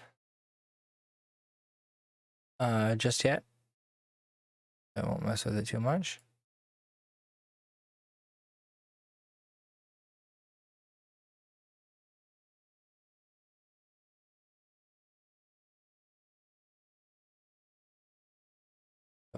But for what it's worth, copy. Okay, so I can get rid of that and open my finals. Final one. Now is when it gets serious. So, as I determined in a previous stream, I think my last one, there's like 1 billion polygons on screen right now, and I'm actually kind of being really dumb for multiple reasons doing that. Cinema 4D already has like a very slow viewport, and that's a lot of polygons, and I could be using proxies in their place. So I do want to further optimize this and get better and better and better, but I think I just learned a lot of stuff while working on it, and the next time I build a scene like this, I'll do it a lot more efficiently. Another thing that I learned that that really made a huge difference, and I focused on this in a previous stream, is that Megascans is a really great resource for a couple reasons, but namely that you can grab photorealistic jungle plants from Megascans, and they're like already most of the way, you know, they're already prepared. So it's most of the way towards where I was getting with these, you know, random 3ds Max files that I had that I was converting. So it could have saved me a couple steps to just go on Megascans and grab those, and I would have had a greater variety of plants. And then I also have the ability to choose the level of detail of the model. They pre-decimate them for you, so I would be able to very easily have proxies in the scene, or just simply, you know, try to determine what the lowest level of polygon count is. And I kind of did that here with these ones, but as I messed with it, it would screw with the texture, it would screw with the UVs and all that. So it really wasn't the best pipeline for doing that. And I think the final scene is going to look super cool, but again, I didn't do it in a very efficient way, which is probably another part of why it took so long to get it done and out. Not a professional on every level yet. Getting there and doing these projects is really helpful.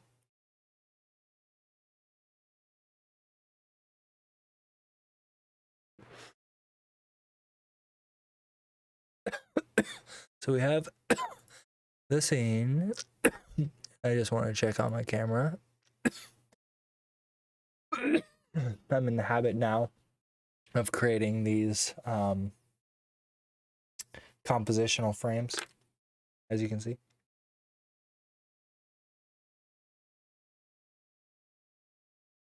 Another, I'm having trouble, and I'm gonna watch this video on it again. Light linking REF.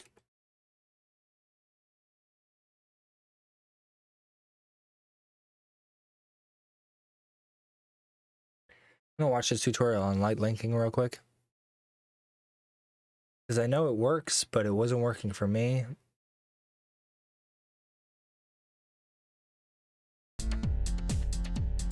Complaints about it was able to do this until recently.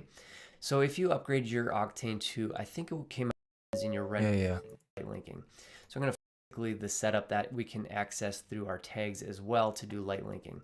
So I'm going to fire up this render. All right, so if you guys want this free clock model, this no, I don't. glossy reflect a little bit, and All right, so we have this light and it's lighting up our clock and we're getting that nice kind of reflection here.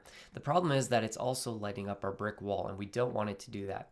All right, so in our tag, you're going to notice that we have a light pass ID. So just remember that this yep, that to the object I did do that. Included. So this brick wall, we're going to right click, go to Add a thing. Octane tags, and we're going to add a object tag. In that Octane tag, if you go to object layer, you can see that we now have this enable it. Yeah. I know. I think this is a typo. I think that's supposed to be mask. So use light pass mask. It's disabled. Let's enable that. And then we're going to get these light pass masks. So we'll have an S. Let me move this over a little bit. We have an S, an E, and then 1, 2, 3, 4, 5, 6, 7, 8. And these check marks all correspond to lights. So if we remember in that tag, we had a light pass ID of 1. That means that that is light 1 right here. So let's uncheck that. And as you can see in our render, now that light is not affecting. It better work for me. I'm going to try it. Pretty amazing. This is something we've been wanting for a while. We affecting the top of this brick wall, tag and put that on the other piece. And now you can see that that piece is also not being affected by this light, which is fantastic. So if we put in another light, let's throw in another light and we'll point it at the wall and we'll dial it up a little bit. You'll notice that we're also not seeing it in the wall. That's because anytime you put in a light, it always comes in with a light pass ID of 1. So if we check this up to 2, now it's in the wall 2, and then that light also will not be. You can put up to 8 different lights, environment, ability, and power. I tried that and it didn't work for me, but we'll try it again.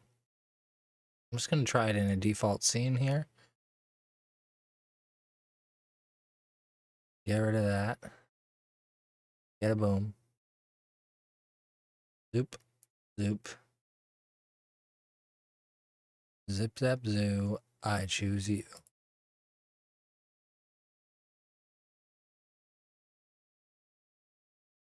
Got a light. Ladies and gentlemen, we got a light. And then we're going to do a plain ground for the ground.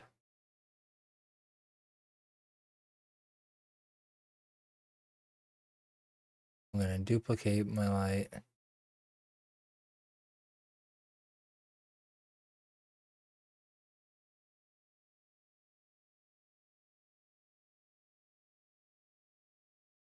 Make it red, but I don't want the ground to have it, so I'll put the plane with a tag on it. And this temperature has a light ID of 2. This plane doesn't want.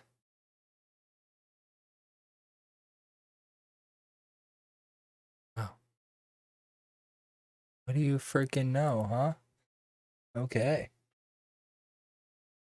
I thought it didn't work, but it works. So that's really huge for lighting, like in particular, the scene that I'm working on, because every single time that I try to like place a light that lights just the plants, it lights the logo too. And then I'm like, oh, well, that doesn't look right. So then I'll move the lights all around and then they hit the logo just right. But then they don't look as good on the plant anymore. And I've been going back and forth with the lighting on this, having some trouble because I'm using Octane and because this light linking thing wasn't being utilized properly. So as I just discovered, I can selectively separate what illuminates what in my scene. So if I drop another one of those bad boys on there, bring the color here to more of a blue cast, and then ID 1, enable, get rid of 1. That's it. So weird. So that's obviously impossible in real life, and the magic of digital, you can isolate these lights. So let's see. RF, just shout out time.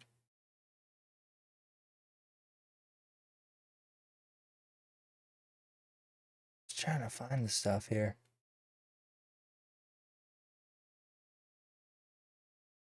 Tutorials? Lights camera render is coming out.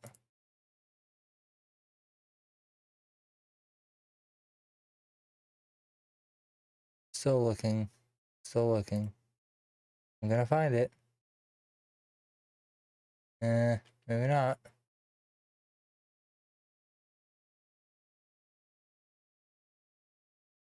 Gonna find it. Go motion course, go motion course.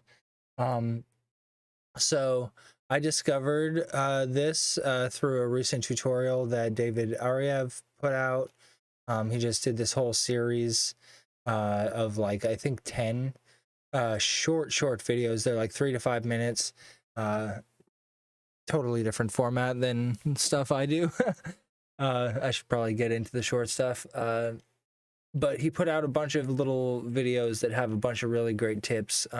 He's done work for Zed and Deadmau5 and a bunch of, you know, that kind of stuff. And Keith Urban and a few others. He's had some really great stuff. But one of these little videos that he put out is specifically about using light linking. Lighting beyond HDRIs. It might be this one. Storyboards and mood boards. Focal length and designing shadows. Adding imperfections. I don't know if I watched the designing shadows one, but that's pretty sweet. And yeah, I'm under the impression that it was this one. And he goes over this light linking thing. And it looks like this was also you know, covered previously by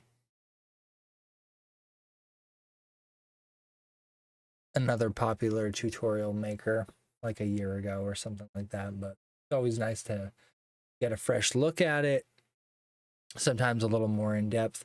I followed the instructions carefully last time and it didn't work. I don't know if it was being buggy or I was doing something wrong or whatever, but it just worked flawlessly. I still don't understand what S and E represent. I should look that up. Click help right here. Hey. Shadow visibility. Object layer tab. Layer ID, light pass mask. There we go. Yeah. Tell me what they mean.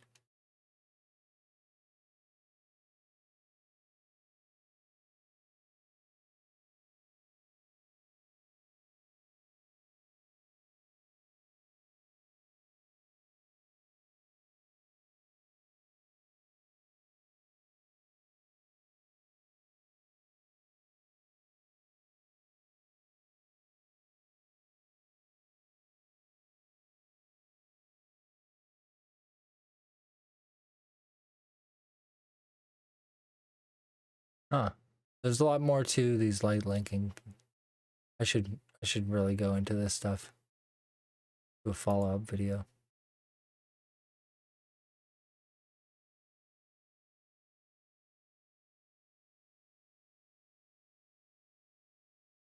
Oh, do not use one for any ID. This is considered ID default for like, okay, this is the absurdity of software. And like David's video is awesome. It's great, but it doesn't contain enough information clearly because, you know, you're not supposed to leave it on light linking 1. That's what I did the first time and why it didn't work. Because I followed the tutorial. I'm like, wait a minute, why is it not? Wait a minute, that's stupid. It doesn't work. Let's see. If you want to disable the environment in the scene only for this object you specify, you can go to the related object, select its tag, and activate or deactivate the E check mark. The combinations are quite large. But what's S? Is this a specular? My guess is that it's specular, but I could be wrong. They don't seem to tell you. So Octane's documentation is not really super clear.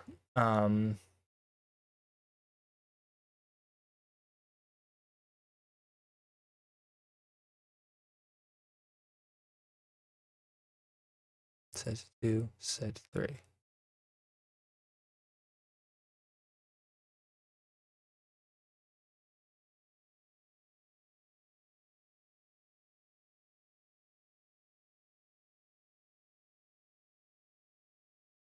My S.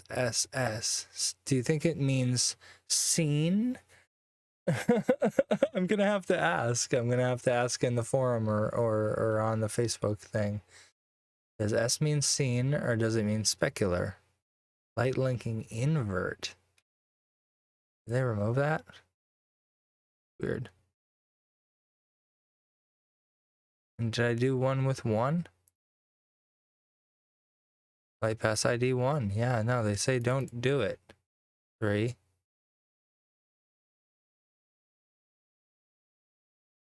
3 off. It worked. That's so funny.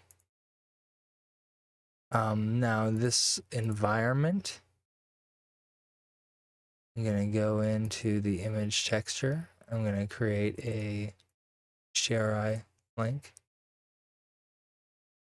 Going into the images, share link. So for the fun of it, I'm gonna put in a pretty detailed one.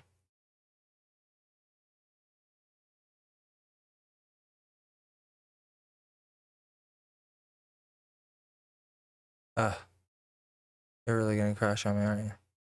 Come on.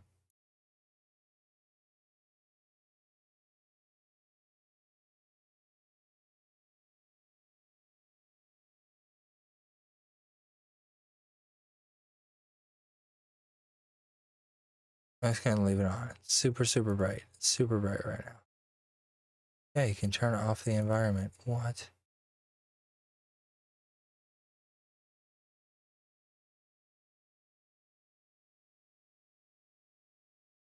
I can try a specular by putting that on there and then saying move it from specular. Off.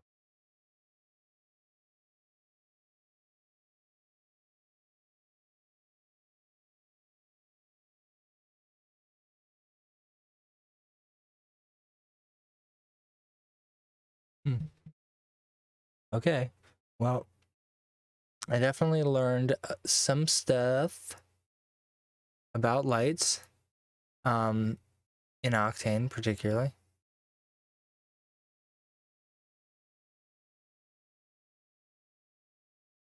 So I'm kind of doing some basic stuff with the lights here as well.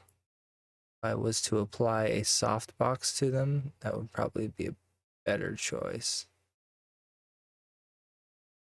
These volumetric spotlights. Spectron light finally works.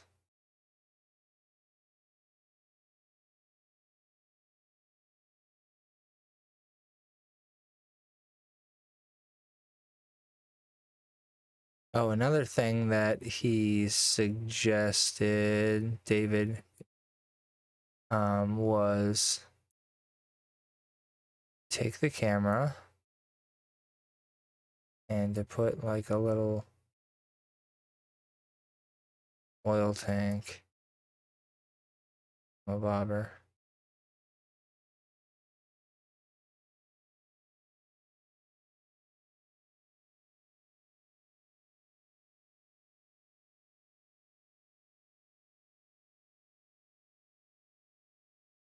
The glass material on the oil tank.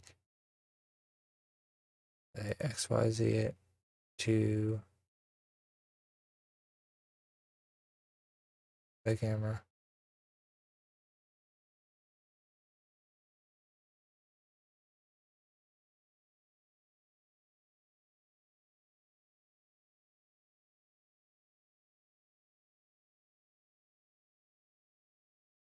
Oil tank.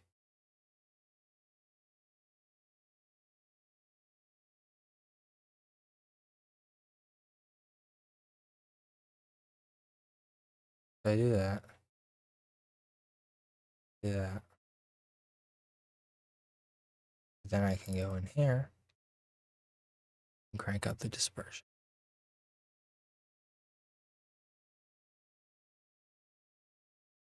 I've done this before.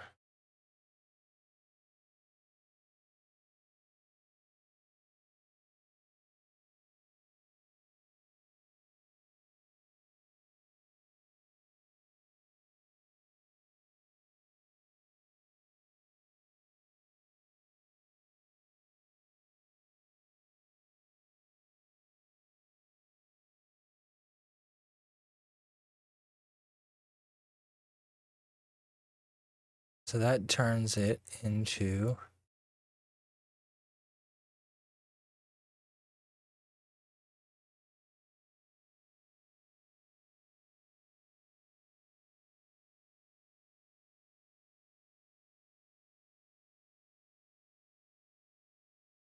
chromatic aberration lens.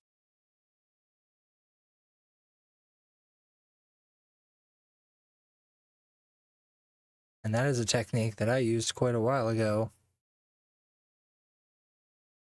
That appears to be a necessary workaround in Octane. I wasn't aware of that. I just did it like for fun one day, but apparently it was a teachable thing.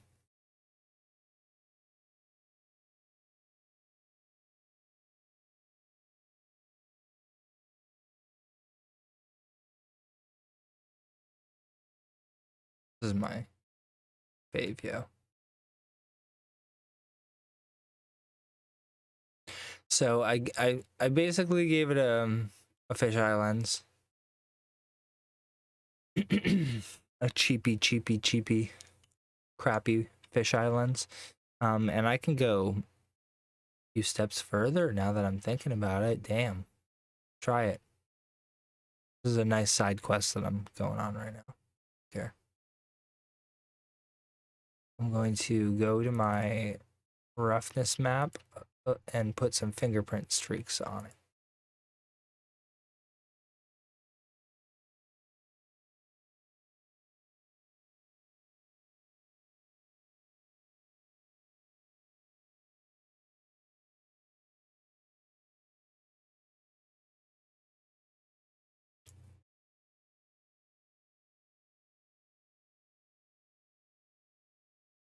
Yeah, not just a slight one. Pin. No.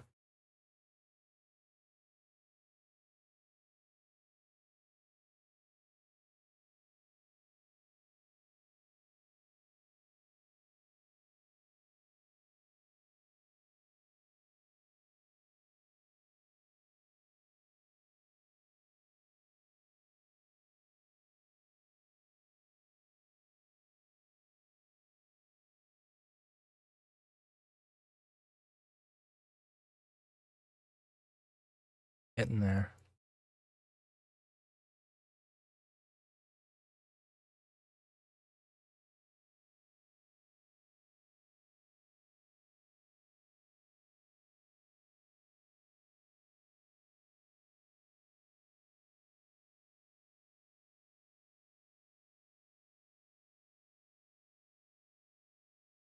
Yeah, I've not tried that prior to this moment. This live moment. Maybe it's hard to tell what I'm experimenting with here, but I basically dirtied up the lens, and I'm gonna try a couple variations of that process. Also, see how else I can. There we go. Now there's like a better way to map it. Let's do 50-50. Do 5-5.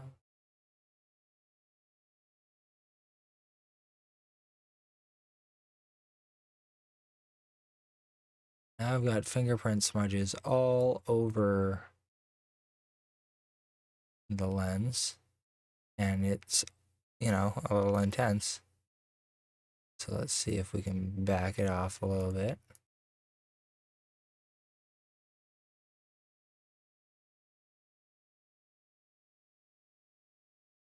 Yeah, you can back it off quite a bit. But you know, like, why haven't I been doing this? Should be doing this more. So now I got a dirty lens, and that's the first step of dirt. But what would probably be the more clever way to go about it? Well, there's a couple things. First, image texture. Oop. This should be in here instead, because by default it always gives you this, and I don't know why. I don't think that's a good idea that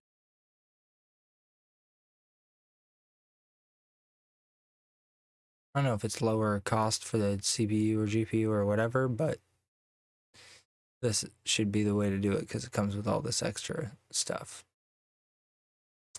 But that should get mixed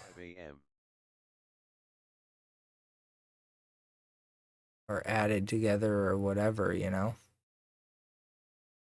Add extra one.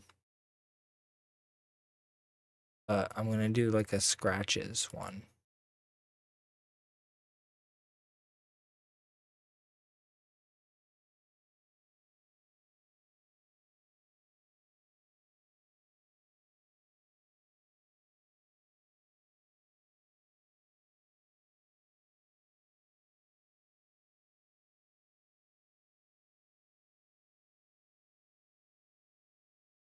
Okay.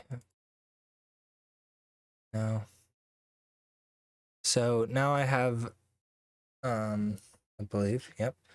Now I have a different set. The two of them are getting added together into this greater texture, which should be the actual roughness. There we go. There we go. So now we're getting into the realm of that oil tank not needing to be high at all, like 0.5 unless 1.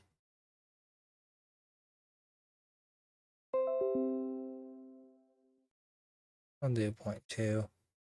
We'll let the cap height be 1. So, you know, the placement of that texture, the depth of the texture, that stuff can and should all be fine-tuned, you know, to taste for the image. And you know, I just dropped in whichever one of those scratches I just felt like on the fly. But really being selective can be, you know, the difference between success and failure. But I'm really liking that dirty birdie vibe that it gives everything. I'm trying to think if there's some way to composite that in post, but like not really, because you get like all these like cool blooms and everything.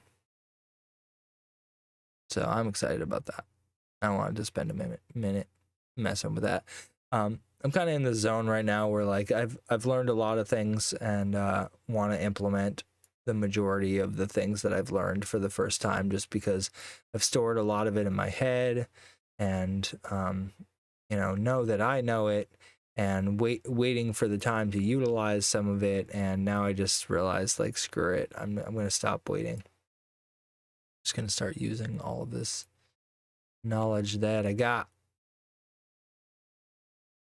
And when I see other people sharing these tips like David, I'm like immediately inspired, like, oh man, like what have I been doing?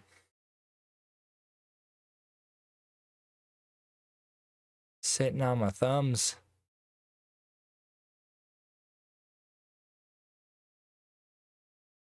Is all the fun.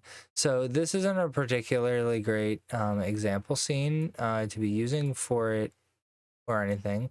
It kind of is more of like, it seems like a lens setup that would be good for I don't know, an off-road scene, or like you're like low in the jungle looking up at something through the brush with a dirty old lens. But yeah, so that's a Cool vibe. Yeah, unfortunately that background's not doing it any favors.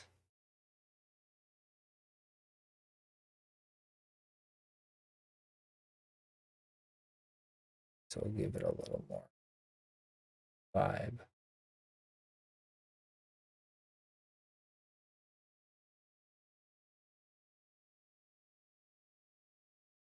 Getting a lot of reflection off of my little makeshift lens.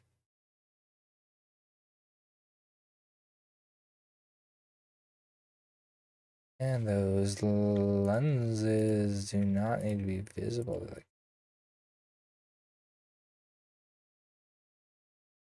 Yeah, apparently they do.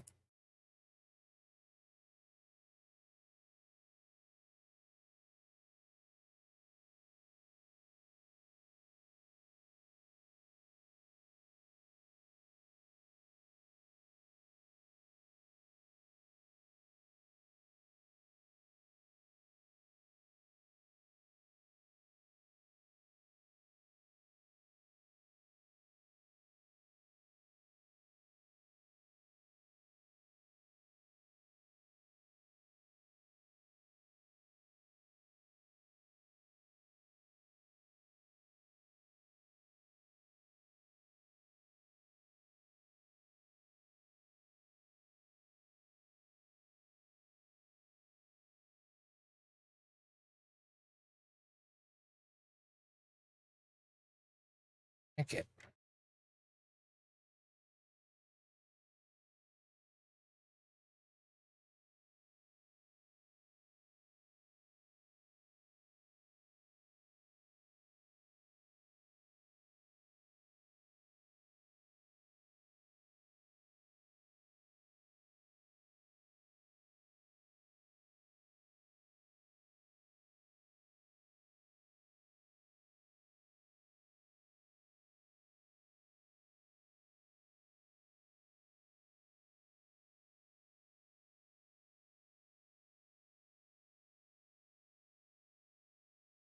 Hmm.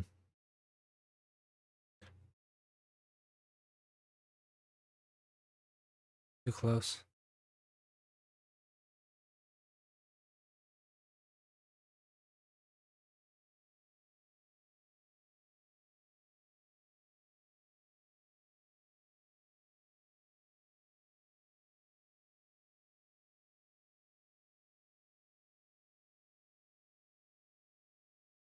Hmm. Sounds fun.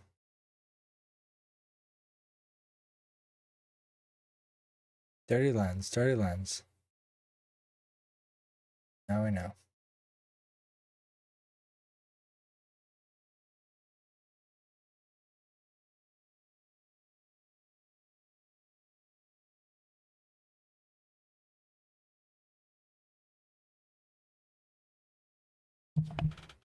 There's a dirty old lens. Yeah, I had moved it too close and then you couldn't see any of the imperfections. But I could probably stretch those out a little more by going into my roughness map, going into my app, that image texture, transform, bring the scale up.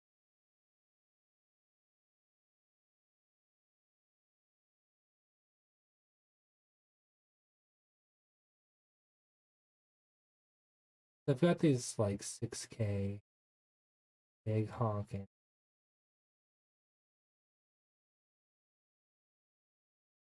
Got some really big pictures.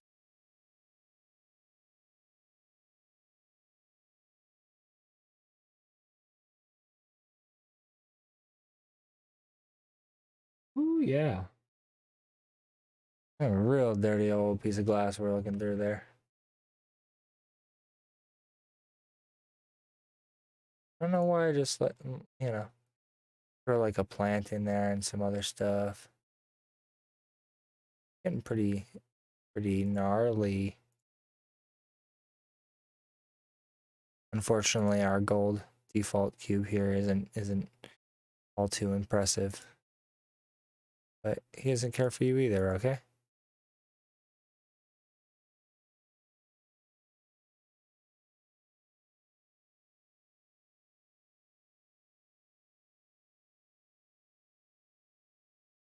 Always a nice little feature.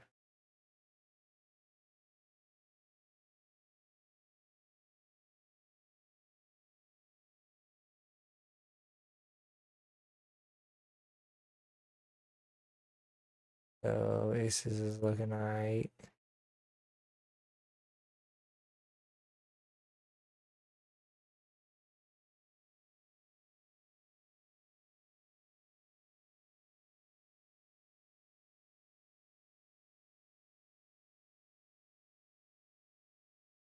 Yeah, it's obviously, way overdone. There's a couple ways I can tone that down.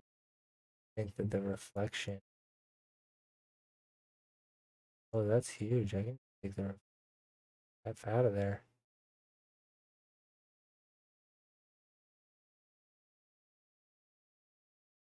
And we've got all the blurriness, scratchiness.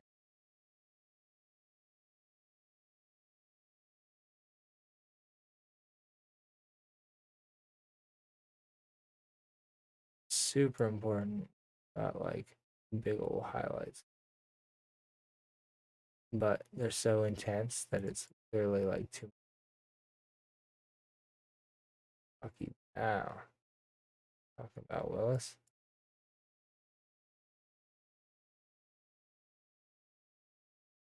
Yeah. Oh man. Techniques.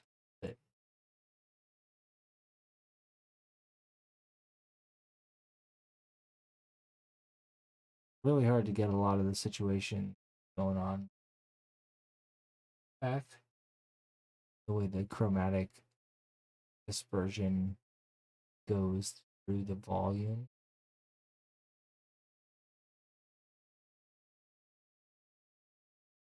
Light depth.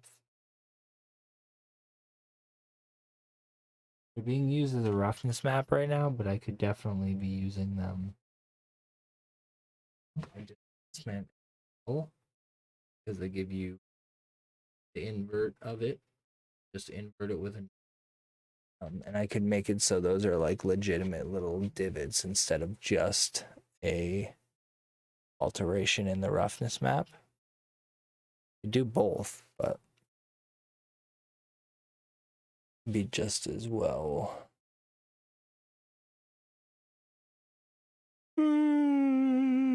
Holler. Yeah. Well, looky that. So I'll save this scene file as my daily work. Always got to do that. It's the 11th.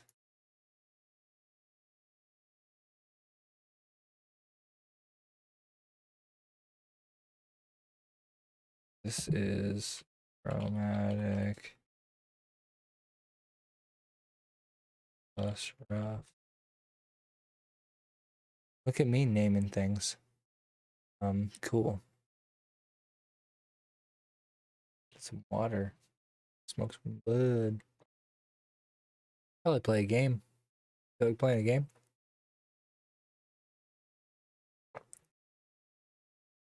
Because this part, I feel, is just getting incorporated into the other scene.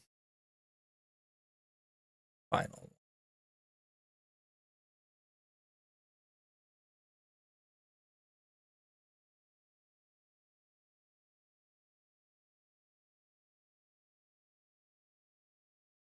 So I've got this whole situation here.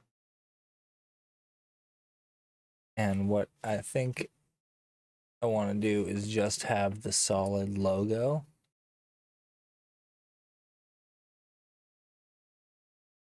And then have these splines kind of draw over it.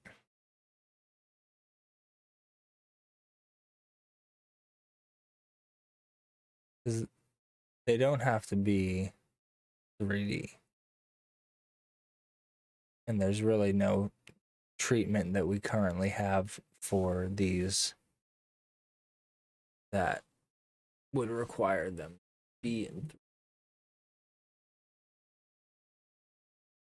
item array, just in case.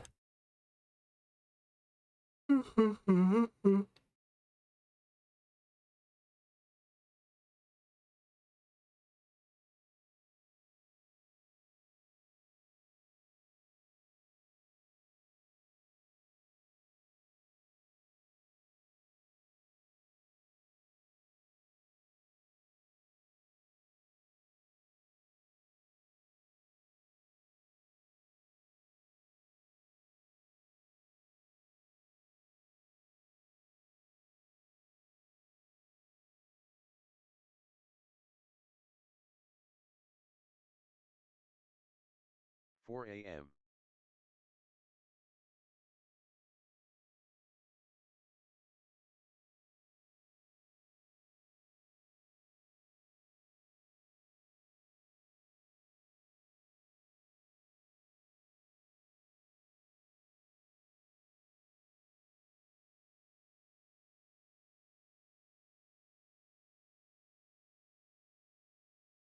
All right, it's gonna be game time. Gonna get into some games. Ryan, you let me know if you want to play some games, you boy. My Discord's being weird.